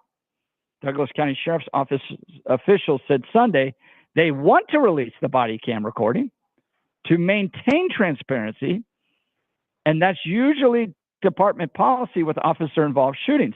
Sheriff's Office officials, including Sheriff Darren Weekly, great friend of the program, very impressed with this guy, said the office supports the actions of its deputy, who has been placed on paid administrative leave as per protocol. The video shows the first deputy on scene acted to protect himself and others from grave and immediate danger, officials said previously in a news release about the shooting. Family attorneys said the sheriff's office response is a way to, quote, justify the deputy's actions after the fact, unquote. In addition to the release of body cam footage, the Sebron family is demanding a separate independent investigation to ensure justice for Jalen, according to the attorney's news release. Sebron, 23, leaves behind a grieving mother and a pregnant girlfriend carrying his unborn child. Days after the main event shooting, members of the Sebron family have launched a GoFundMe page to raise funeral funds. On Tuesday, a family member updated the page to ask for additional help due to, quote, unforeseen funeral and burial costs, with the goal of raising $13,000. Sebron's GoFundMe, as of Tuesday, has raised over $9,000 in 8 days. When asked about a response to the family, the Douglas County Sheriff's Office says they plan to release more information today. So we're going to be looking forward to that. But this thing is, Bill, this thing's getting complicated. Yeah, this is getting very complicated. And there are going to be lots of stories. And the bottom line on this one that I look at is, okay, I'm trying to think about how I should unfurl this. Okay, this is the problem that I feel you have with the assumption of the only way to stop the bad guy with a gun is with the good guy with a gun. Because the problem with that is when the police show up, the really, really good guys with the guns, they don't know who you are. They don't know if you're the bad guy with the gun or the good guy with the gun. It's not like in video games where people that are on your team, they've got an icon that's green above them. Arrow yeah, them. Exactly. And then the other ones have little red. Yeah, so you can't tell. And so that's the problem. And I don't have any information that tells me that this individual that was outside that was shot was involved or knew the person on the inside, or that they weren't. And neither do the police officers when they show up. And I don't think it's the time in which there is a long conversation with the police officers that needs to take place when they were showing up to a shooting and someone at that location has a firearm. I am not putting a lot of responsibility on the men and women in blue to have a long informational conversation with anyone in that vicinity that is holding a firearm. For whatever reason, that individual is doing that. That's not what they're there for at the time, and they've already been told it's a threat. So they're looking for the threat. The threat is someone with a gun, and they show up, and there's someone with a gun. And this is part of the problem that, again, hindsight always being 20/20. But if the blue and red flashing lights show up, having the firearm in your hand is probably a really, really bad idea. The second, not as equally bad idea, but the second bad idea is having that firearm on your person. Putting it inside the car or on the floor in front of you or on the ground seems like a much better way to show the police you're not a threat. And again, the cars show up with sirens and flashy lights. So you, as the good guy with a gun, have a little bit of time there to make a decision. And holding onto your firearm and trying to explain to the police that you're not a danger, I can't understand why that would ever work, because I'm pretty certain that's what the bad guys might try as well. Hey, no, not me. I'm not the one. So that would seem logical if you're trying to avoid, the problem. Even the gang members that Stephen Tubbs talked about when they arrested the TDA gang members here in Denver, metro area recently, said when the police came in, they put their firearms and their drugs on the ground. Part of that was because then you can't identify who any of it belongs to. But the other part about it is if you're holding that firearm when they come through the door, you become a target immediately. And then you become a secondary target if it's on your body. So that's the problem that I have in this. And that's kind of the problem I have with the idea that the only way to stop the bad guy with a gun is a good guy with a gun.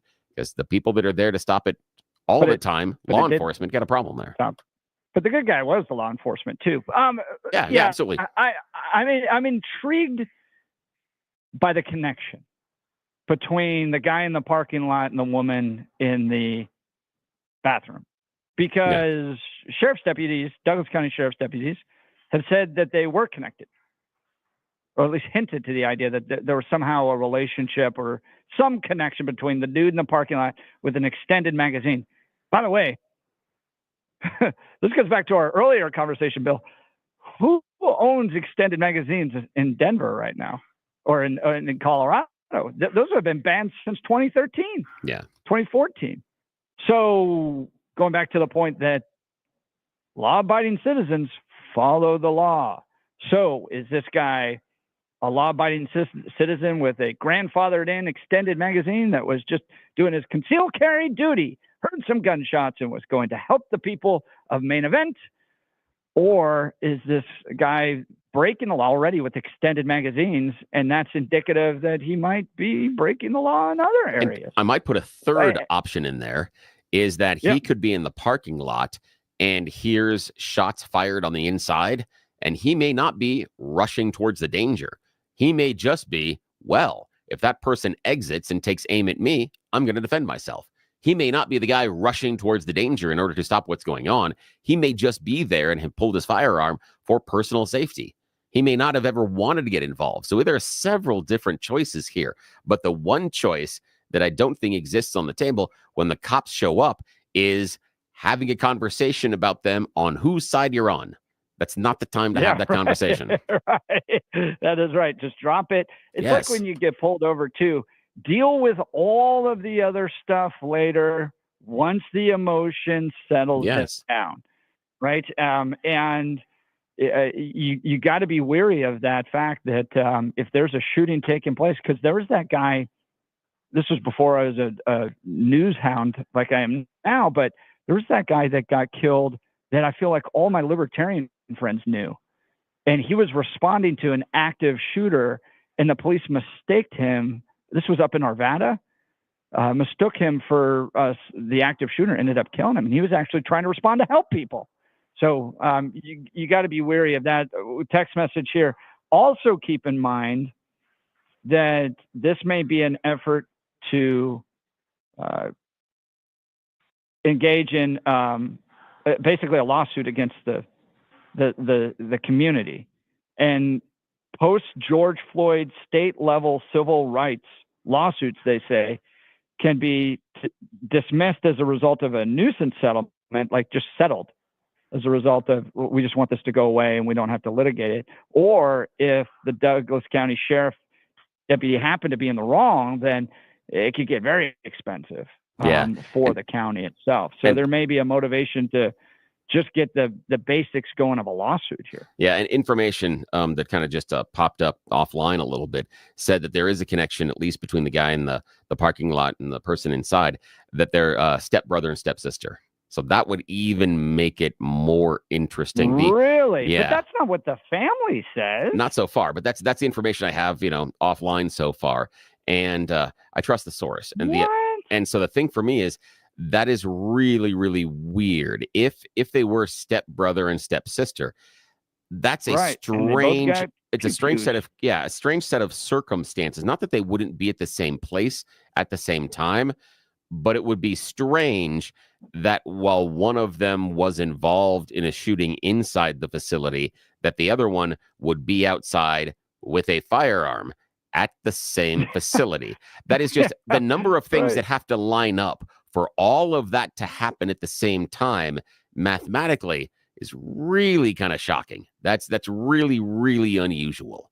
Yeah, that's real unusual that they both would be there. They're challenging that there was a relationship between these. I saw it. Didn't I read it? Yeah, that was it there. Yeah, they're challenging the relationship between the two. The sheriff's office, they say, is deliberately conflating two separate incidents and attempting to retroactively justify the shooting of an innocent man.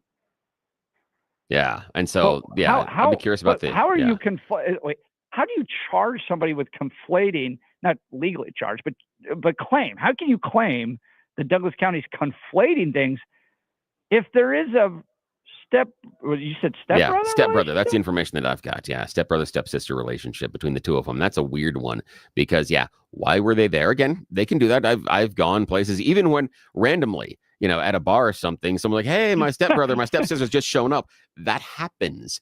But for both of them to show up at the same time, and let's just assume randomness, then while the shooting is going on, that the two of them both have firearms. That's, again, very, very strange as far as what's going on. And it's weird that, that the one would be outside and the other would be inside. It's just, there's a series of things that I'm not saying it's impossible for all of those things to line up, but it is improbable for all of those things to line up. So got some serious questions here. Yeah, seriously. Serious questions. Yeah. Well, we'll have to play this all out. I understand that Douglas County is going to take their time. This is now all into legal proceedings. You have Judicial District 23. So everyone's going to be dotting I's, crossing T's. We have invited this attorney to come on the show because I want to understand why his client had an extended magazine. That is a good question. That's just one of the questions. I've got a lot of questions, but that's one of them. The bro's got an extended magazine. And look, I disagreed with the idea of banning these, but they're banned. And part of the Democrats' justification is that this is going to save lives. And I'm going to go back to my original theory that the people that follow the law when it comes to these gun bans are law-abiding people. And people that break the law, like criminals, are going to continue to break these laws no matter what Democrats put into I could see our law. I could see a situation, again, I'm not saying it's this situation at all. I could see a situation in where you get your hands on it and it's a flex. It's the idea that, look, I've got something I'm not supposed to have. Look, I've got this. I know someone, he's moved out of state a number of years ago, at least over a decade ago. But he's former military. And when he was living here, he had a completely and totally illegal AK-47. Now, it was in a case that was locked under the bed in the extra bedroom. And he only brought it out at the main event? Yeah, no, it was not at the main event. And he only brought it out, a handful of times. We went and shot in the mountains. But it was, and again, totally law-abiding guy. This is a dude that, he'd speed, but that's about the only thing as far as laws that he would ever break, completely and totally. But for him, this was a flex. He was able to, because of some contacts, get his hands on one when they were illegal. And for him, it was a flex. But you know what he didn't have is, as you said, he didn't have it in the parking lot of the main event. That wasn't where he was flexing. So again, choices. Bill, yeah. You and I are generally law-abiding guys. Generally, yeah. I think when you're watching. a talk radio host, you're going to push the boundaries. Naturally, it's your personality. Yeah. Okay. I've thought about this. Oh, good. I can't wait for this. I wonder if you've thought about this. Ooh, I'm so interested now. What is that day going to be like when you and I find ourselves on the other side of the table from George Brooks? Oh, he has reminded me about that routinely. Yes, he said, "I can't wait." or like Darren Weekly is a great friend too. Loves the guy. I think he's doing a wonderful job. I'll get popped for speeding at some point, and I'm just going to turn to the Douglas County Sheriff's Deputy and be like, "Listen, you got me. You absolutely got me. Shouldn't be going that speed. Appreciate what you guys do. By the way, your boss is awesome. I really like him. Let's get a picture. Text him anyways, and just be like, yeah, send me the ticket. I'm not asking you to dismiss the ticket. What I did was wrong. I got a little bit of a lead foot.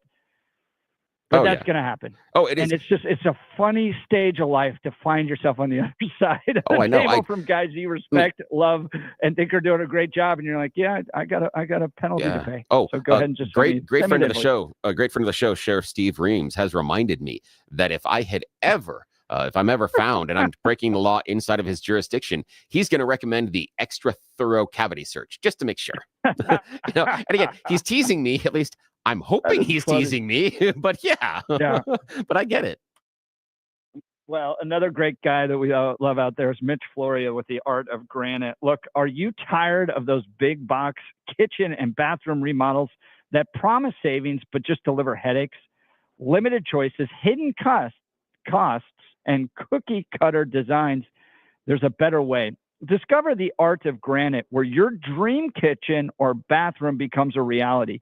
Owner Mitch Floria cuts out the middleman, sourcing premium granite, quartz, marble, and more directly from his own warehouse. That means true wholesale prices, no markups. You get the exact stone you want within your budget. Mitch isn't just a supplier. He's a master craftsman. He'll transform those raw materials into stunning custom countertops. Mention KNUS and receive a bathroom countertop free when you purchase your fantastic new kitchen countertops. You can also get a kitchen or bathroom sink free when you purchase any countertop package. That's right, free. Don't settle for less. Experience the Art of Granite difference. Visit Mitch's showroom or explore his website at theartofgranite.com. That's theartofgranite.com. Or just give Mitch a call directly. Here's the phone number, 303-386-5919. That's 303-386-5919. We'll continue with the Jeff and Bill Show. This is Denver's Talk Leader, News Talk 710 KNUS.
Welcome back to the Jeff and Bill Show. Mike Boyle just previewing there. We're going to be at IHOP. Billy and I will be next Wednesday, right? Yes, we are. Next Wednesday, we're going to be out of the IHOP at Greenwood Village. Come on out and say hi to us. They have hooked you up with, not us, because Jeff and I have to pay full price, but you, our wonderful listeners, will get access to a very special KNUS breakfast, $7.10, and they're going big on you. So this is going to be really cool. We'll give you more of the details as the day approaches, but come on out. We're going to be broadcasting live the IHOP in Greenwood Village, a delicious way to start your day and a chance to yell at me. Also, I'll take pictures with you, run around. I'm a little active during those remotes, and so we'll get a chance to talk offline with you, and you can spend time telling me exactly why you disagree with me, or would love to just find out, what you enjoy about the show or anything else. I mean, literally, spend time. Last time we were at the IHOP and talked to a new mom that was there, and we talked about her baby. The baby was 7 months old at the time, so we talked about what the development stages were and how the baby was doing, and she wanted me to hold her. And I said, no, that would be awkward. I said, I shouldn't hold a baby at the IHOP. That's probably not a Bill good thing. is your best friend. You just don't know it Yeah, yet. exactly. So come on out, see us. Yeah, next Wednesday, we're going to be broadcasting live from IHOP, and we're going to make it a lot of fun. Most importantly, though, they're hooking you up with a special breakfast deal, $7.10, and they're going to do this thing right. So Jeff and I, actually, they charge Jeff full price, and they charge me more. So that's okay. I'm okay with that one. It's always a ton of fun. Even if you swing by for 5 seconds, grab a cup of coffee, give us a high five, and head out the door. Come support these local businesses that Mayor Mike Johnston and Governor Polis want to drive away. Right? You got literally every restaurant in Denver desperately trying to stay alive because of these idiots' policies. So it's going to be up to us to save them. Yes, it is. It is, and we will do our part. It's not coming. It's not coming from the government. No, it's coming from us and our listeners, people like you. Come out and support these businesses. It's cheaper than going to the big fast food chains. It's better food. It's more fun. Join the movement next Wednesday morning. IHOP. Yeah, I love what you said about Details that. At 710 KNUS. As far as better than fast food, that we're going to hook you up with a delicious breakfast that's sit down, hand prepared, right to order, right there at the restaurant, rather than driving through some sort of fast food place and then having to eat in your car and then explain to somebody why you got that stain on the front of your shirt. Much easier. Come on. Do you know who loves these morning live broadcasts? No, because they always come by on their way to school. The Hunt Kiddos. Oh, yes, they do. Yes. That is fantastic. You know what it's like most mornings. You're like, grab some cereal, grab a bar. We got to go. Yes, grab sure, whatever it might be. We got to get out the table at the door. We got school. Yeah. And carpool line, all that stuff. And none of the waffles that you have at home in the freezer are going to take going to taste anywhere near what you've got at IHOP. So, yeah, come on out with us. It is going to be very cool. All right, let's go to the phone line. Spencer, good morning. You're on the Jeff and Bill Show. Morning, Spencer. How are you? Hey guys, great show this morning. Just listening to what you guys are saying, and Bill, what you laid out about your fear with a good guy with a gun and a bad guy with a gun. And I got to ask, have you ever taken defensive training courses or concealed carry courses? I have not done the concealed carry, but I have done some defensive courses, and I've gone through hunter safety courses as well. Sure. So one of the things that they go throughout those courses is scenarios.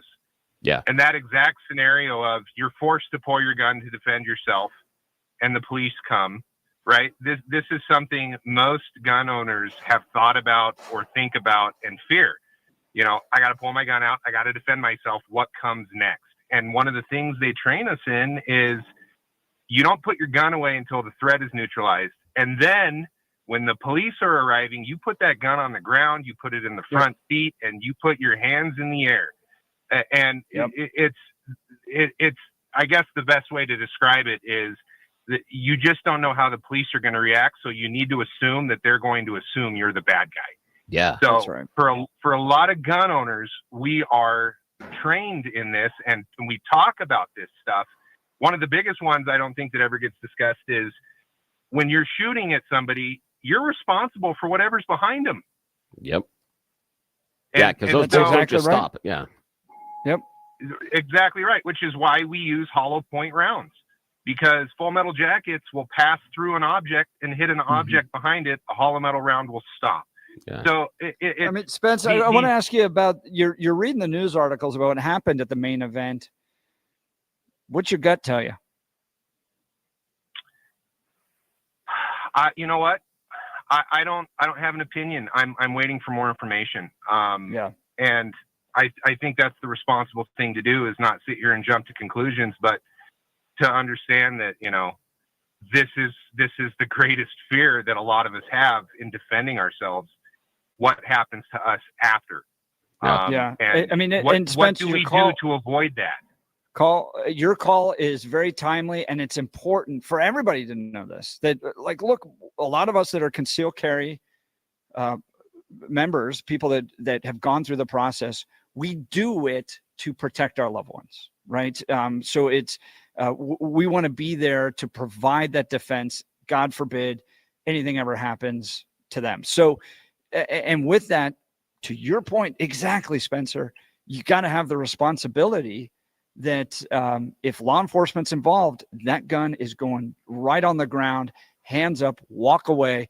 And you got to put yourself in that law enforcement, because I've done both. I've actually trained with law enforcement in active shooter trainings, and I've done, personal concealed carry. What law enforcement is trained is to put fire on the shooter as quickly as possible. Because 100%. With these mass shootings, what they found is that these people are actually wildly weak people, right? They're losers. If you're walking into a school or a movie theater and you want to kill a lot of people, you are by definition a loser. Okay. And what they found is that the minute that they can put the slightest pressure on these guys, they fold. And so no more Columbine, no more negotiations. And I did training with Las Vegas SWAT, where we had an active shooter in an office building, and it was run as fast as you possibly can to put pressure and lead and fire on that active shooter as quickly as you can. So you're not going, hey, to Bill's point, are you a red arrow, blue arrow? Who knows? Just put that pressure on. So if you are concealed carry and you now know that, and you're trying to protect your family and stuff, just know that that law enforcement is there trying to get to the active shooter as fast as they possibly can. That's how it's set up. Now, So, you know how I am, both, Jeff knows this on a daily basis, but Spencer, you've been listening long enough. You know how I like to make these conversations more difficult. And so this is going to be an opportunity. One of the things in the terms that both you, Jeff, and even myself have used in this that I think is necessary, and I want to get Spencer's reaction to this, is the idea of training, the idea of learning what to do with that firearm and what to do when you're in that situation. Yeah. And the problem is, this one's easy. Yeah. Okay. Yeah. And you know where I'm going. So let me just finish the thought. What I'm asking is, do we need to have training before you purchase a firearm? What's your idea, Spencer? What's your thought on that? 100% yes. Yes. This is a compromise that is nonpartisan. This is something that Democrats and Republicans can come together as a real solution to solving some of these issues like we're discussing now. As a gun owner myself, as a conservative myself, I want to make sure that the person next to me who has a gun has some understanding of what to do and what not to do. And when adrenaline hits, when the rubber meets the road, you fall back on your training because you forget everything else. So I absolutely believe that if you are going to own a gun in this country, you have to have some education, some training and use of that firearm to be competent so that you don't end up hurting innocent people. And Spencer, on great top of that, call. Great call. Sure, appreciate a judge it. said it best. Ignorance of the law is no defense. You've got to train yourselves, whether you do it yourself or you go through a course. Yeah, I appreciate that. All And right, Spencer, you're appreciate 100% the right. call. And I Thank appreciate that. you. I think that's 110% right, that you do need to have training. And the thing for me that I bring up on the show all the time is I want to make sure that if you are ever in that situation that you have to defend yourself, your family, whatever, that when you pull that trigger, by God, you better hit what you're aiming at. I want to make sure that you stop that threat 100% of the time. But without the time and the training, I'm unconvinced you have the ability. Well, speaking of training, do you know a high school student who has a passion for engaging in cultural and political issues? The knowledge and skills needed to impact the world through civic engagement is an ever-increasing need in today's society. Colorado Christian University is at the forefront of meeting this crucial need, equipping the next generation of competent, convictional Christian leadership in American politics. CCU's degree program in politics with an emphasis in public policy prepares students for the complex challenges of modern politics from an unapologetically Christian and foundationally conservative worldview. In this distinct program, students learn how to impact public policy and advance Christian conservative ideas. Colorado Christian University also houses the Centennial Institute, a think tank committed to mobilizing ideas on faith, family, and freedom to strengthen America's future. CCU's mission to produce graduates who impact the world with grace and truth applies in no greater measure than our politics and public policy program. So apply today at ccu.edu/apply. That's ccu.edu/apply. We'll continue with your phone calls and texts. You're listening to The Jeff and Bill Show. This is Denver's Talk Leader News Talk 710 KNUS.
Welcome back to the Jeff and Bill Show. We're doing a live broadcast here from CPAC, and I can see he's like 200 feet away from me, Bill.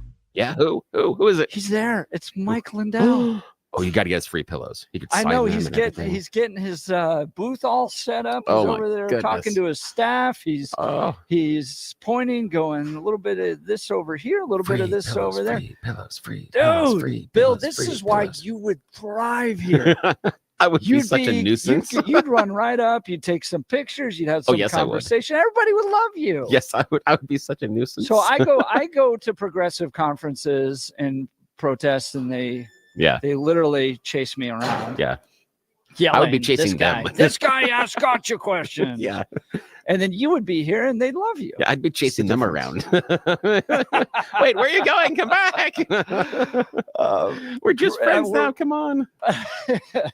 We're doing a live broadcast here at CPAC, and this is what it's going to be like for the next few days. It's going to be chaos. It's going to be so much Great fun. text message I want to bring up, though, from 6135, who texted in, training is a must. First thing that comes up in panic, when you pull the trigger, your life will change forever.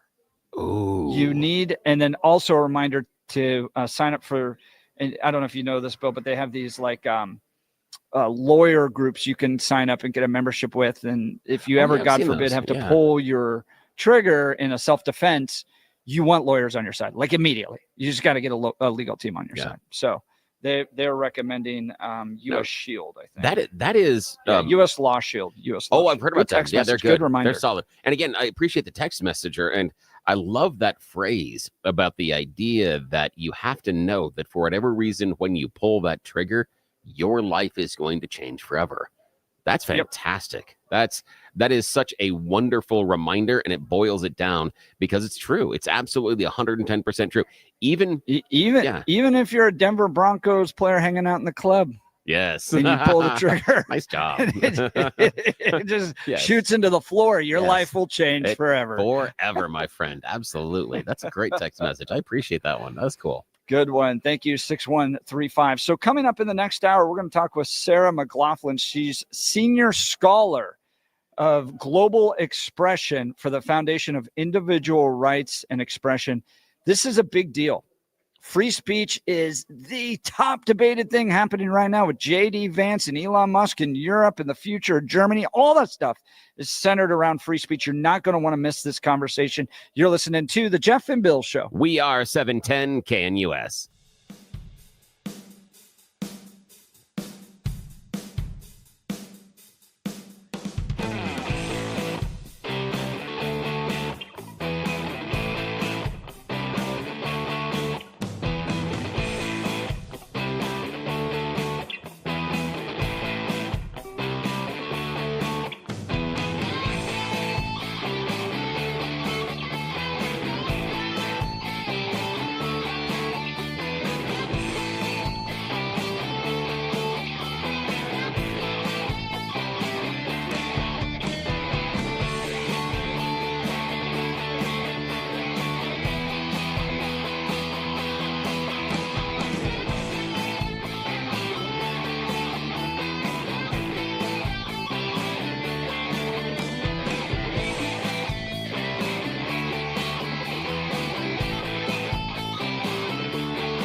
It is 9 a.m. in the Mile High City on this Wednesday, February 19th, 2025. Bill, I'm like starstruck right now. Like, people get excited about rock stars. I know you get excited about rock stars. I don't know who any rock stars are. I'm like, oh, maybe Keith Urban, George Strait, I get excited about. But Mike Lindell, I'm like, literally, he's like 200 feet from me. And this dude is in full control. Really? He's setting up this big Lindell TV display. Okay.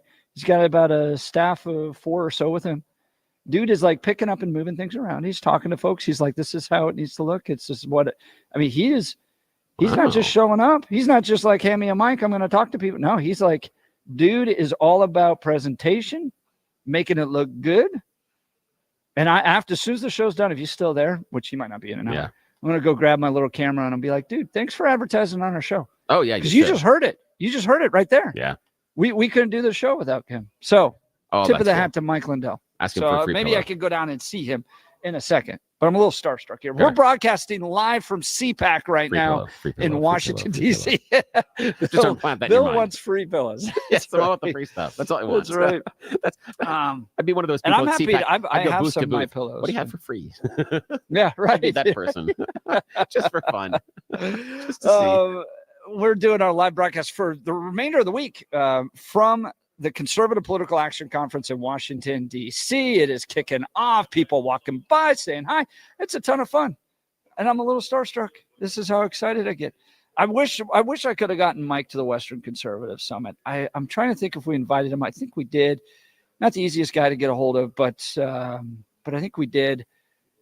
I'm gonna have a fun the next few days. By the way, if you're in Washington, D.C. visiting CPAC, swing by. We're on Radio Row, and I've got the most basic display available. I'm even getting my picture taken right now. Look at that. So we're having a ton of fun. Coming up here in just a second, Sarah McLaughlin's going to join us. She's Senior Scholar of Global Expression for the Foundation of Individual Rights and Expression. Also known as FIRE. Okay, so if you remember, I challenged the folks down at the Colorado State Capitol on a sweatshirt I was wearing because I got kicked out of the gallery for wearing a Pro-Life U Colorado Christian University sweatshirt. And I didn't feel like it was right. And our good friend of the program, Dan Kaplis, was like, Jeff, this is what we call a dead dog case, which means that a dead dog could win this case. This was such a violation of free speech and free expression in a public setting where the government does work that you should easily win this. So I contacted FIRE. They represented me. We were incredibly successful. We got it changed down there. The policy changed for everybody down at the Colorado State, not just me, but if you want to wear a rainbow lapel pin down to the state capitol in the midst of a discussion about gay rights, you're welcome to now. Thank you. The resident social conservative here in Colorado was able to deliver that for you. So big fans of FIRE. We're going to talk J.D. Vance's speech in Munich. We're going to talk Elon Musk and his feelings towards CBS, all this stuff, free speech. It's all coming together.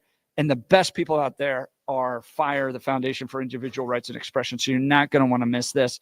But let's check in first on news with Blake Olson. Blake Olson. Blake Olson, news and comment.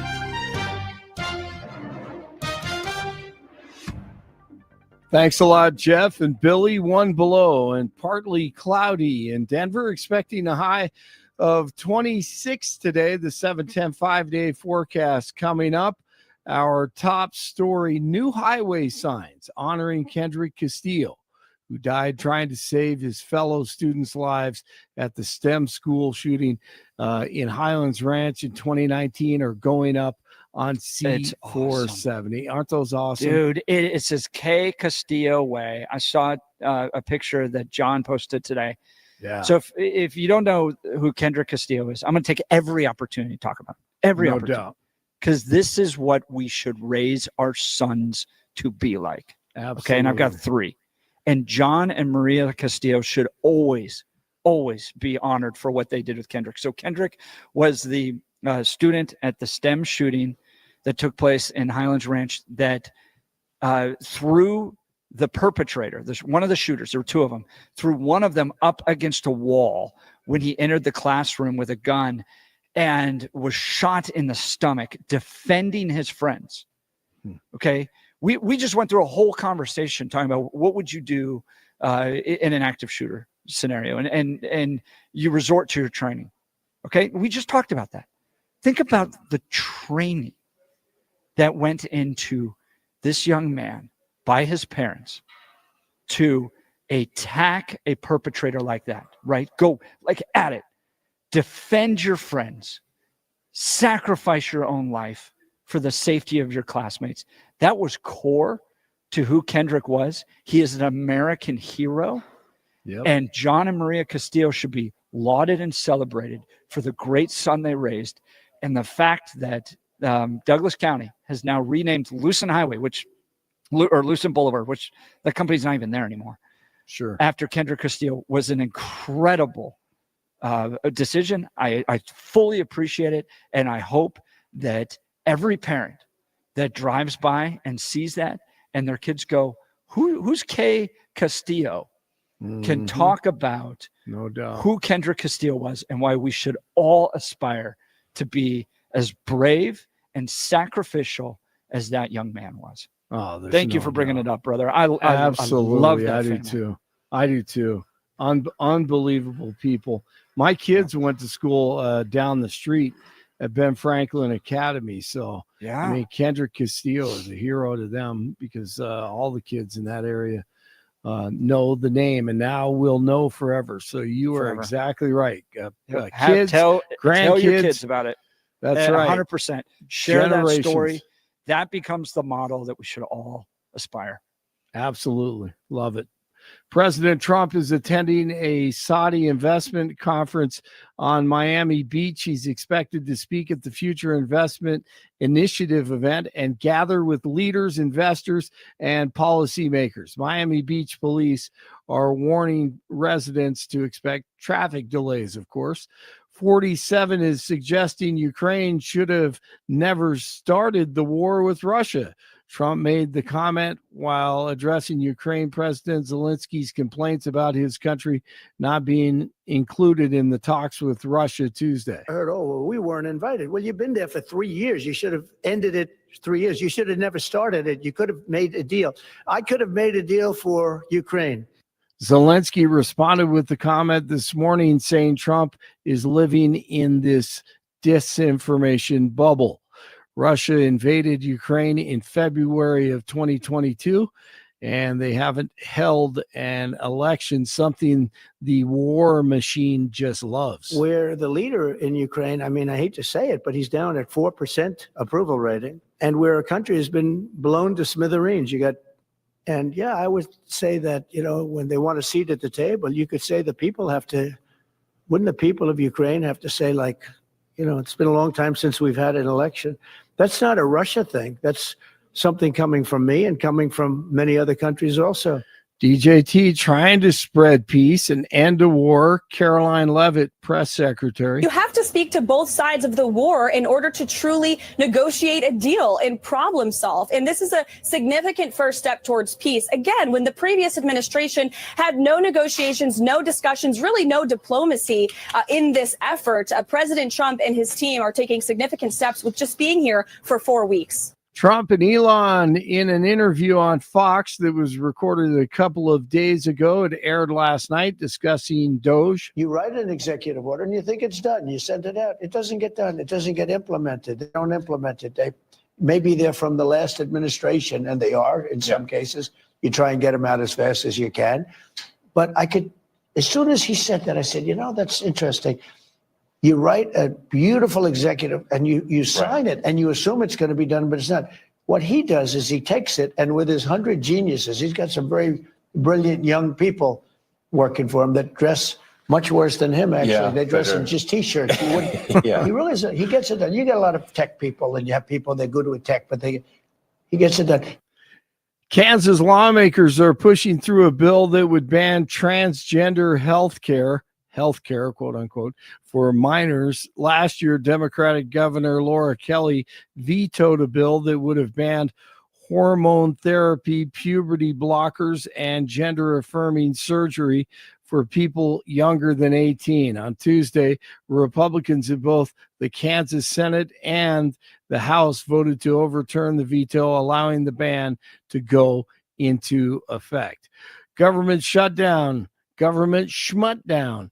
Oh, here we go again. Plenty of those talks coming up, and now it's in the hands of the right. NBC News White House correspondent John Decker on with Jeff and Billy this morning. The clock is ticking, and of course the dynamics are so different because the last time Congress kicked the can down the road, it was a divided Congress. Democrats controlled the Senate, Republicans controlled the House. Now, of course, Republicans control all the levers of government, the White House, the House, the Senate. So if there is a government shutdown, Republicans would likely be blamed for it. Yep.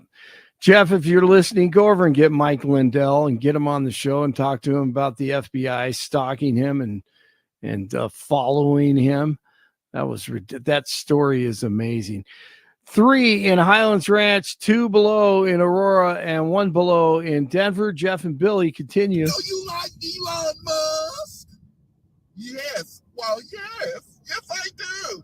Blake Olson, News Talk 710 KNUS.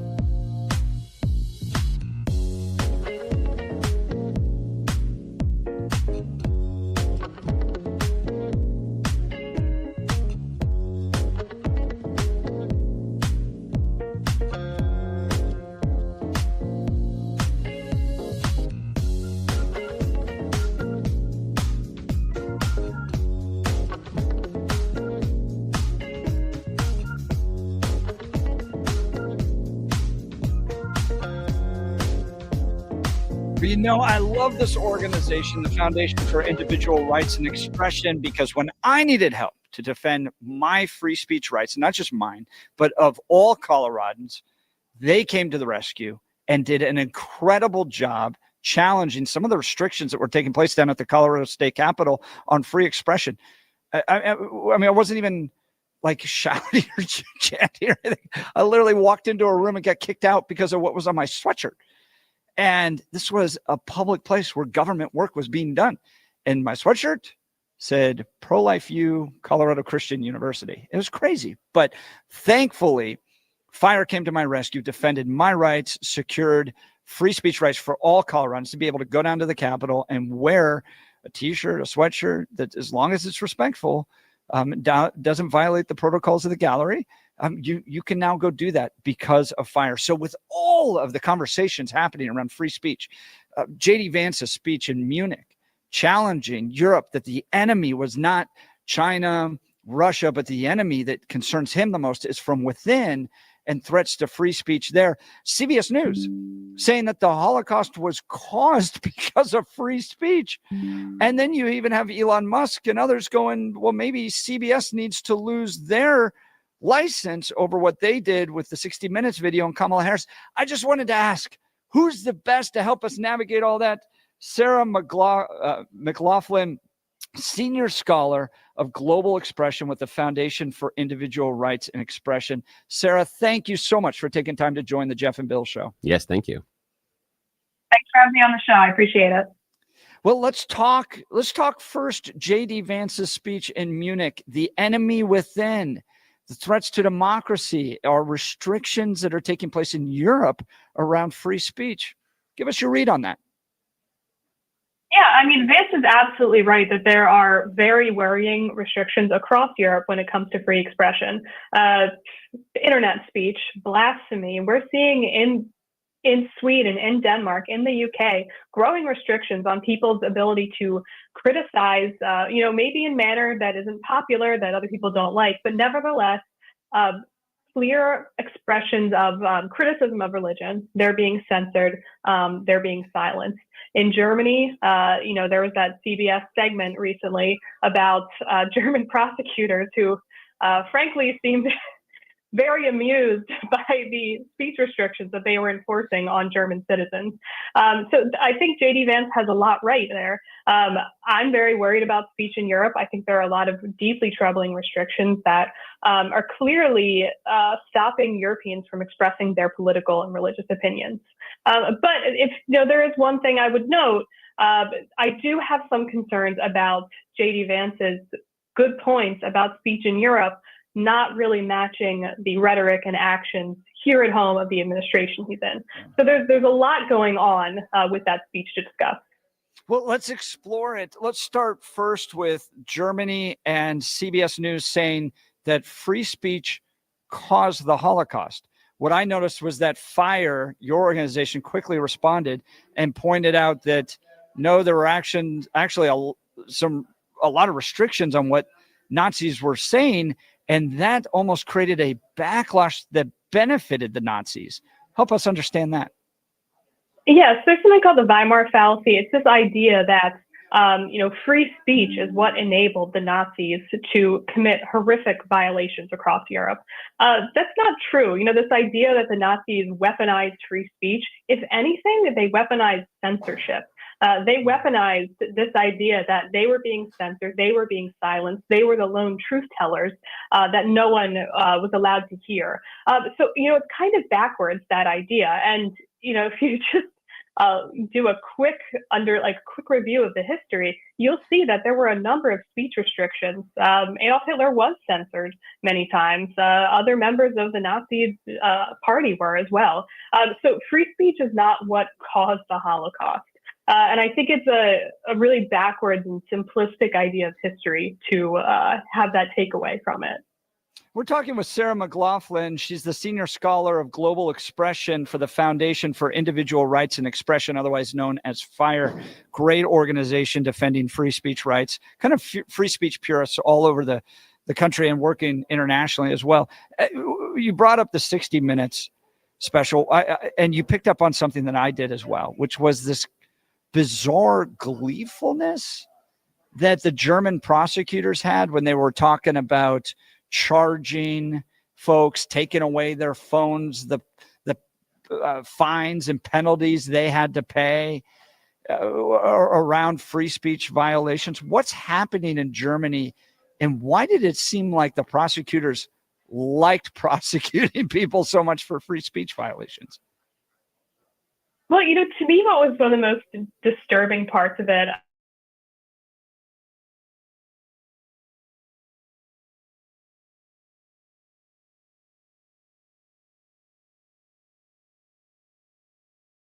pre-dawn raids that German prosecutors, violence, murder, that someone perhaps would experience that kind of consequence. But no, they're sometimes going into people's homes, 5 a.m. in the morning, taking all of their electronics, phones, laptops, because they said offensive things on the internet, sometimes even just at politicians. And there's, I won't necessarily repeat this on the radio, but there was one man who called a local politician a anatomy part, and prosecutors, the police raided his home pre-dawn. I mean, that's shocking. We should be disturbed by that. And the prosecutors were saying that in Germany, you can't insult people. And I think that's one thing that makes American free expression so important. We believe that you should be able to say what you think about politicians. They don't get a special exception for being insulted. They don't have to like what we have to say, and that's their right, but it's our right to say it. And so that's one thing that I think is so important to preserve about American expression, and something that I hope really disturbed viewers of that segment on CBS.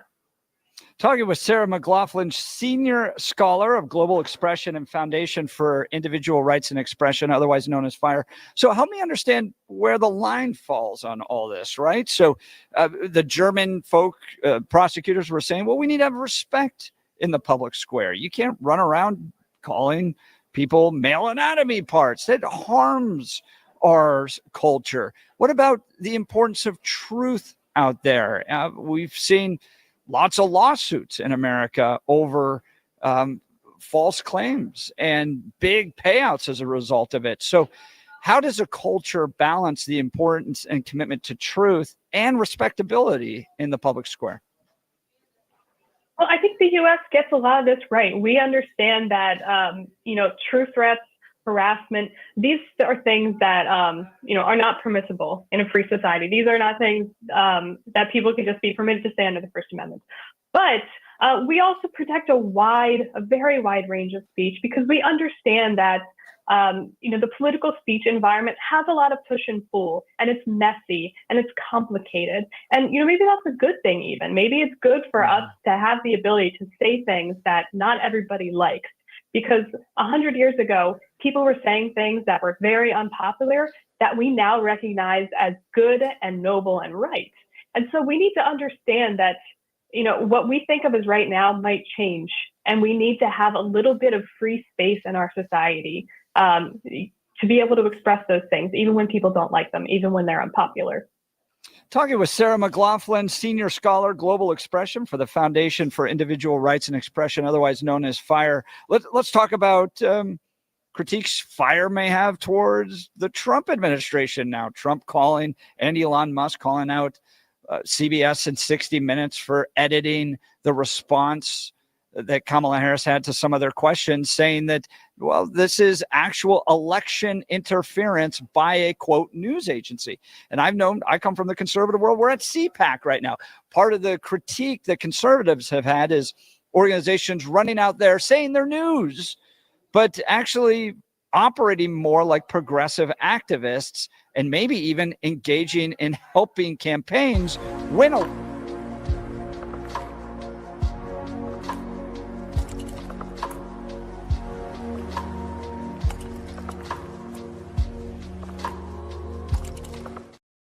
about the idea of doxing and how it's a term that used to have one meaning, and now for a lot of people, it just kind of means speech that they don't like.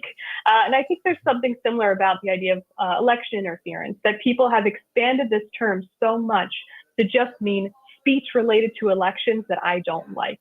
And, speech can be, in a person's ideas, subjectively unethical or inappropriate, but that doesn't make it lose First Amendment protection. So we have a lot of concerns about the way that the Trump administration is treating speech, and news organizations. I believe Elon Musk called for CBS journalists to be jailed. That's not what America is. We don't jail people for saying things just because we don't like them. That's one of our big concerns with how the administration is handling free expression. And I want to press you and challenge you just a little bit on this because, look, I'm not a journalist. I've never said I'm a journalist. I'm a conservative activist. I use my platform here to try to advance a conservative agenda. But some of the biggest battles I have in Colorado, for instance, are with folks that claim to be journalists, but are clearly activists. Is there a responsibility on these news agencies that if they're going to claim to be news and they're going to claim to be journalists, that there's a certain neutrality that they should have? And if you're going to be an activist, just claim it. Just be like, I believe that Kamala Harris should have gotten elected, and I'm going to use the power I have and the resources I have to try to advance her election. So what's the role and responsibility of these news agencies to remain balanced in your perspective? Well, I think that's something that listeners, that viewers, that they can take the reins on, that they can push for these organizations to, in their minds, not be activists, to be impartial. But we don't want to hand the government that power to decide what's appropriately impartial. And, it's something that's come up a lot recently over the Gulf of America blow up around the AP. About President Trump deciding that the AP can't access certain spaces in the White House because of their refusal to adopt the state's preferred terminology. And, a lot of people are opposing it because of their opposition to President Trump, and some people are thrilled about it because they don't like AP. And our position on it is it doesn't matter who's in the White House. It doesn't matter who sits in the Oval Office.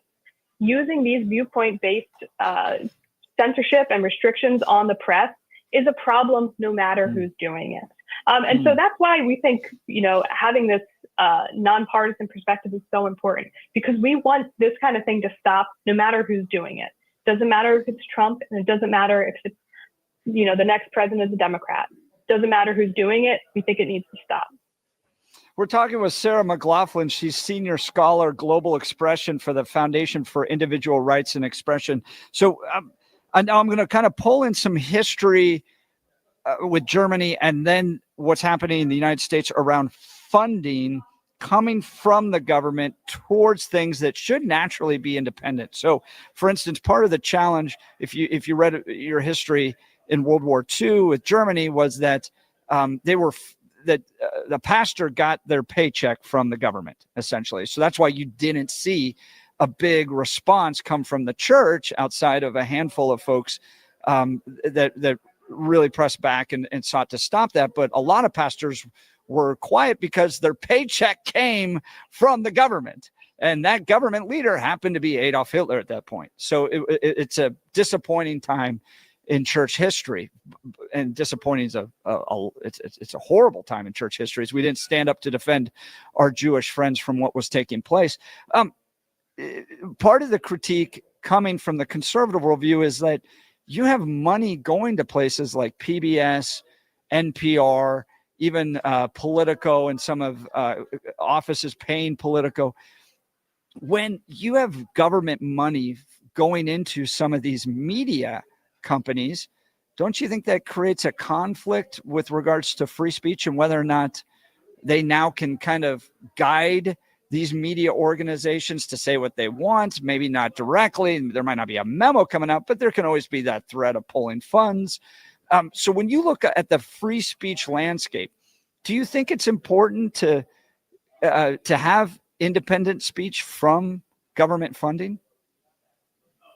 Well, of course, independent speech is very important. And, we've spoken a lot, in previous administrations about, concerns about the government perhaps trying to use its power to pressure people to say what the government wants or to stop speech that the government doesn't want. And so, there is definitely the concern about that. And, the term is jawboning, this idea that the government will, privately use its power to force social media companies or to pressure private companies to do what it wants surrounding speech. So of course, independent speech is important, but I think people, get very focused on this idea that, the government has to enforce fairness in the media. And that I don't think that that's a good tack for people to take because they might not like the next administration's concept of fairness. That's very helpful. Now, Bill, I can't talk to you independently of this conversation like I normally do in studio because I'm live remote from CPAC. Do you have any questions for Sarah? Yeah, and we're sitting here and we're talking with Sarah McLaughlin, Senior Scholar, Global Expressions, the Foundation for Individual Rights and Expression. They're known as FIRE. They've helped out Jeff with some things that he had. Want to talk a little bit, Sarah, with you. Well, I put this phone call in the air on the hold for a second about the idea of DEI. And where I'm going with this is we've seen in the recent Trump administration an effort to scrub certain words and terminology out of government websites and descriptions. One of the ones that, again, it's an outlier, but one of the ones that has been brought up, and I use it simply because it seems so outside the norm, is they're scrubbing contributions that women had in the field of astronomy. One place was at an observatory that is named after one of the female astronomers that now is not referenced in the literature or things around the observatory that bears her name. How do we work out the idea of free speech when we have any arm of the government coming through and saying these are now the approved words and terminology? And we can flip that on the other end, saying that maybe an administration is super pro DEI and we've got to use all sorts of genders and everyone has to have their pronouns in their email signatures. What's the approach of FIRE and what's the theory behind that directive coming from a government? Yeah, so the government, has the authority to determine its own language. And, this has come up a lot, in the context of Gulf America. Trump has the authority to determine how his government is going to refer to these things. The biggest problem becomes, the downstream effects of that. And the concern about, removing material, I have some concerns about Americans losing access to information we had, to material we had that we use for knowledge and understanding about the world. And the even biggest concern is, how these things might translate into higher education, whether universities might feel some pressure to stop academics from, in-class teaching about DEI-related topics. So there are definitely a lot of concerns about, how this, idea of perhaps language policing translates downstream. But I think obviously the biggest concern is, in situations like the AP, where the government isn't just trying to change how it owns or the language it uses itself, but the language that outside organizations use, and use the power of the state to try to compel them to say what the government likes. Whether it's Gulf of America or whether it's something else in a future or past administration. Now, Sarah McLaughlin, senior scholar, Global Expression, Foundation for Individual Rights and Expression, joining Jeff and Bill live. I want to go back to a little bit of the conversation you had earlier with Jeff, and that is about some of the statements that have been made by members of the previous administration and also advisors taking shots at not only politicians, but also speech outlets. Donald Trump, for years before he was back in office, but the previous 4 years as well, has questioned the broadcast rights and the licenses of some of the major media networks because he was, in my opinion, unhappy with the coverage he was receiving. He also has suggested that some political opponents, based on what I would say is political speech, should face things like military tribunals. And then, of course, as you referenced with Jeff, the idea of Elon Musk saying that, again, without any proof being offered, that members of 60 Minutes and CBS should be in prison for a very long time. Where I'm going with this is the idea of truth tellers.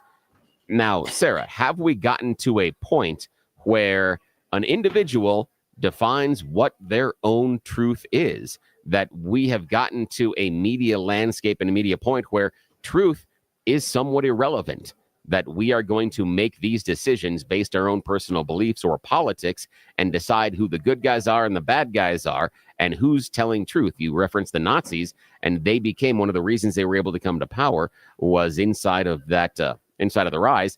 They fashioned themselves as the lone truth teller, the only person you can trust. We have polls that show many people would believe Donald Trump, that's, in the MAGA universe, would believe Donald Trump over their spouse, over their pastor, over their doctor.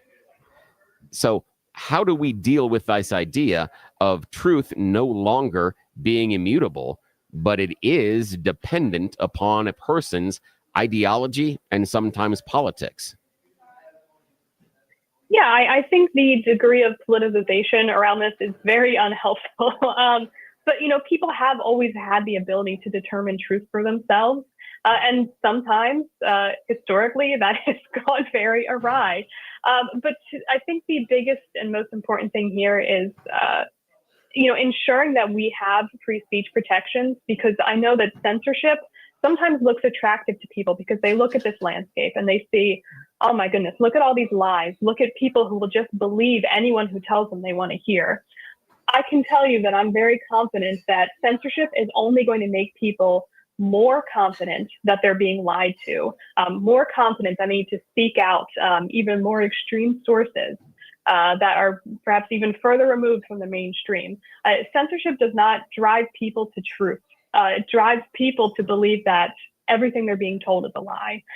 So yeah, I deeply understand why people are uncomfortable, with what some people feel like is a post-truth environment.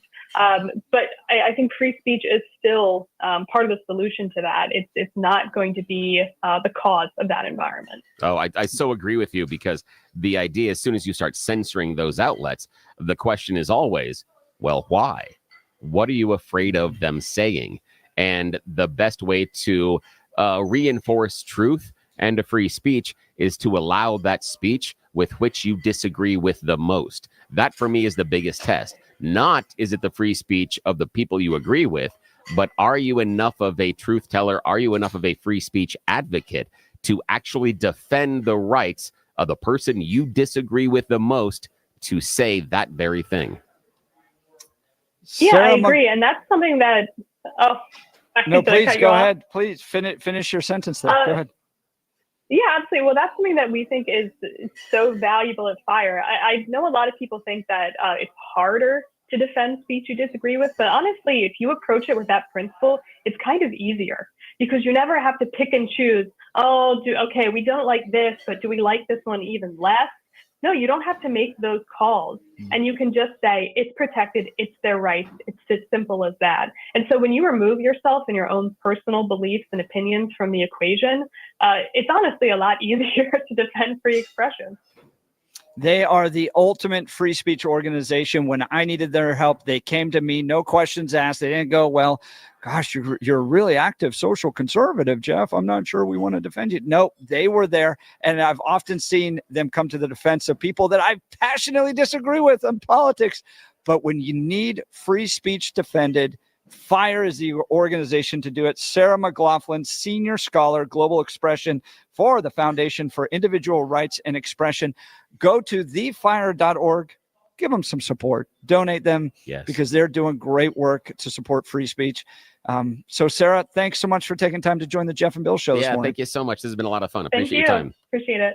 Take care. Again, the website, thefire.org. All right, how about a simple New Year's resolution? One that even I could achieve. Reverse the clock on hair loss with Advanced Hair's simple one-day FUE treatment. You'll feel more confident and more youthful when you witness your own natural hair growing into those places that have been balding or thinning for years.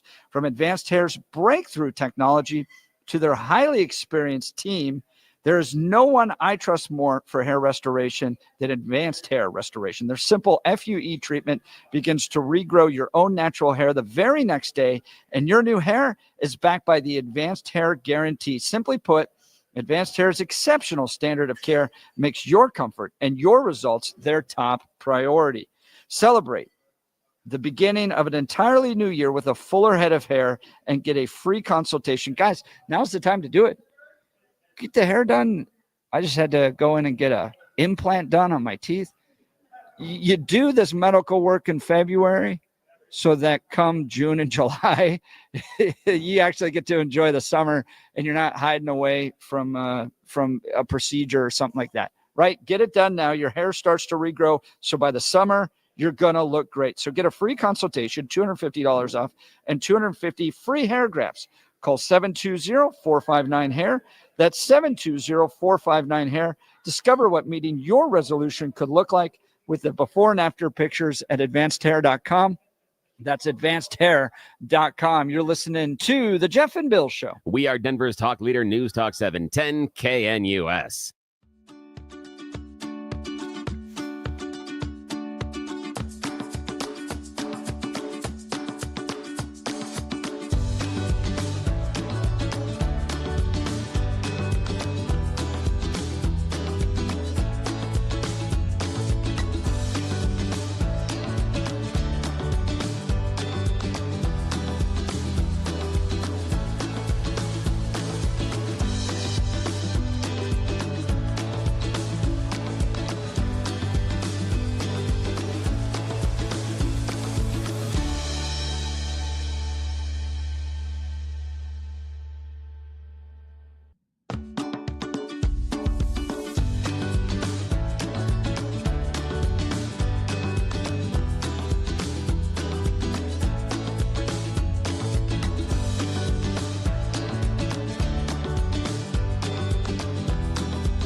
Welcome back to the Jeff and Bill Show. Great conversation with the Foundation for Individual Expression, Free Speech, Individual Rights and Expression, Foundation for Individual Rights and Expression, FIRE, about all these free speech debates that are happening there. Now, I want to take a moment because this would have never happened. I would have never hired FIRE, never challenged the state capitol over my restrictions on free speech that they gave me was without Dan Caplis. Dan texted me when he heard this story, said, you got to pursue this.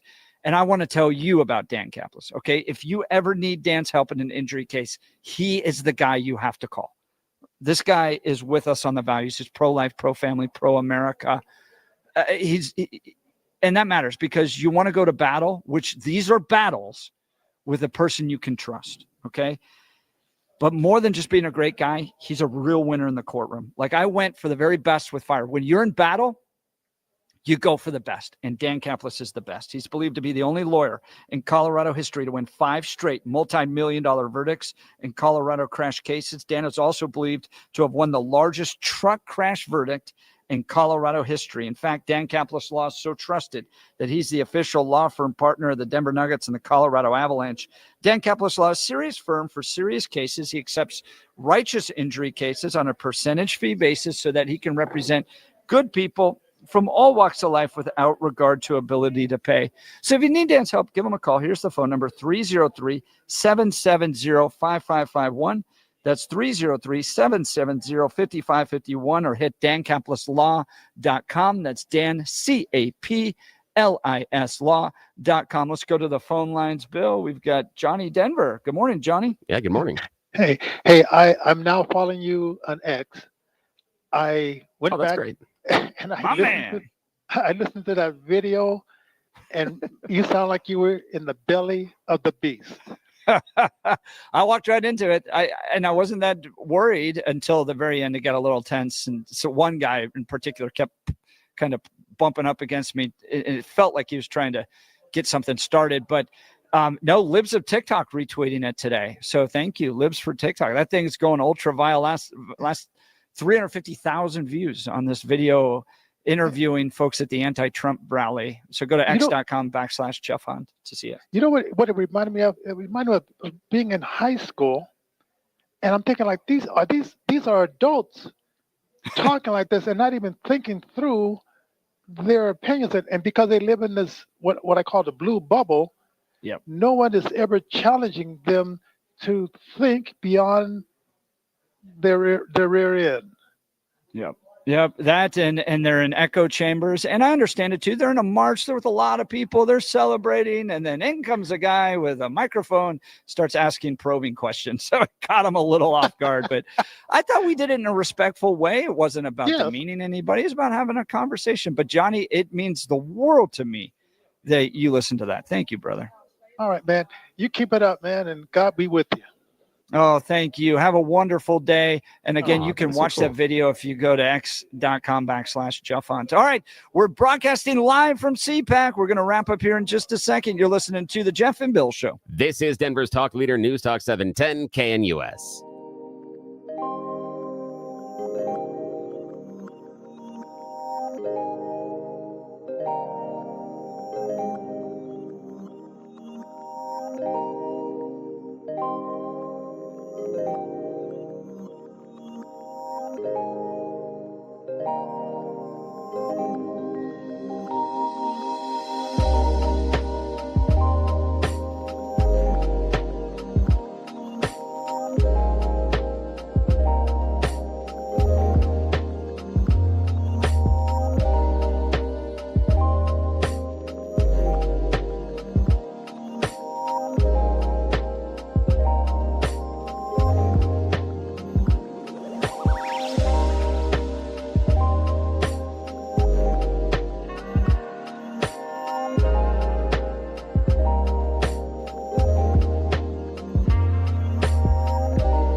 Welcome back to the Jeff and Bill Show. We are broadcasting live from CPAC, Conservative Political Action Conference, where the nation's top conservative leaders are gathering this week. We're going to be here tomorrow. We're going to be here on Friday as well. So covering all that, I'll be creating some additional content on social media. So go to x.com/Jeff Hunt for that. And then stick with 710 KNUS throughout all the speakers as they'll be covering CPAC as well. And then we've got, Bill, we've got IHOP next week. Yeah, So if you want to hang out today, with Bill and I, IHOP. we're going to be at IHOP a week from today. All of it at 710knus.com. You're listening to the Jeff and Bill Show. We are Denver's talk leader, News Talk 710 KNUS, and we have got an IHOP special for you 1 week for today.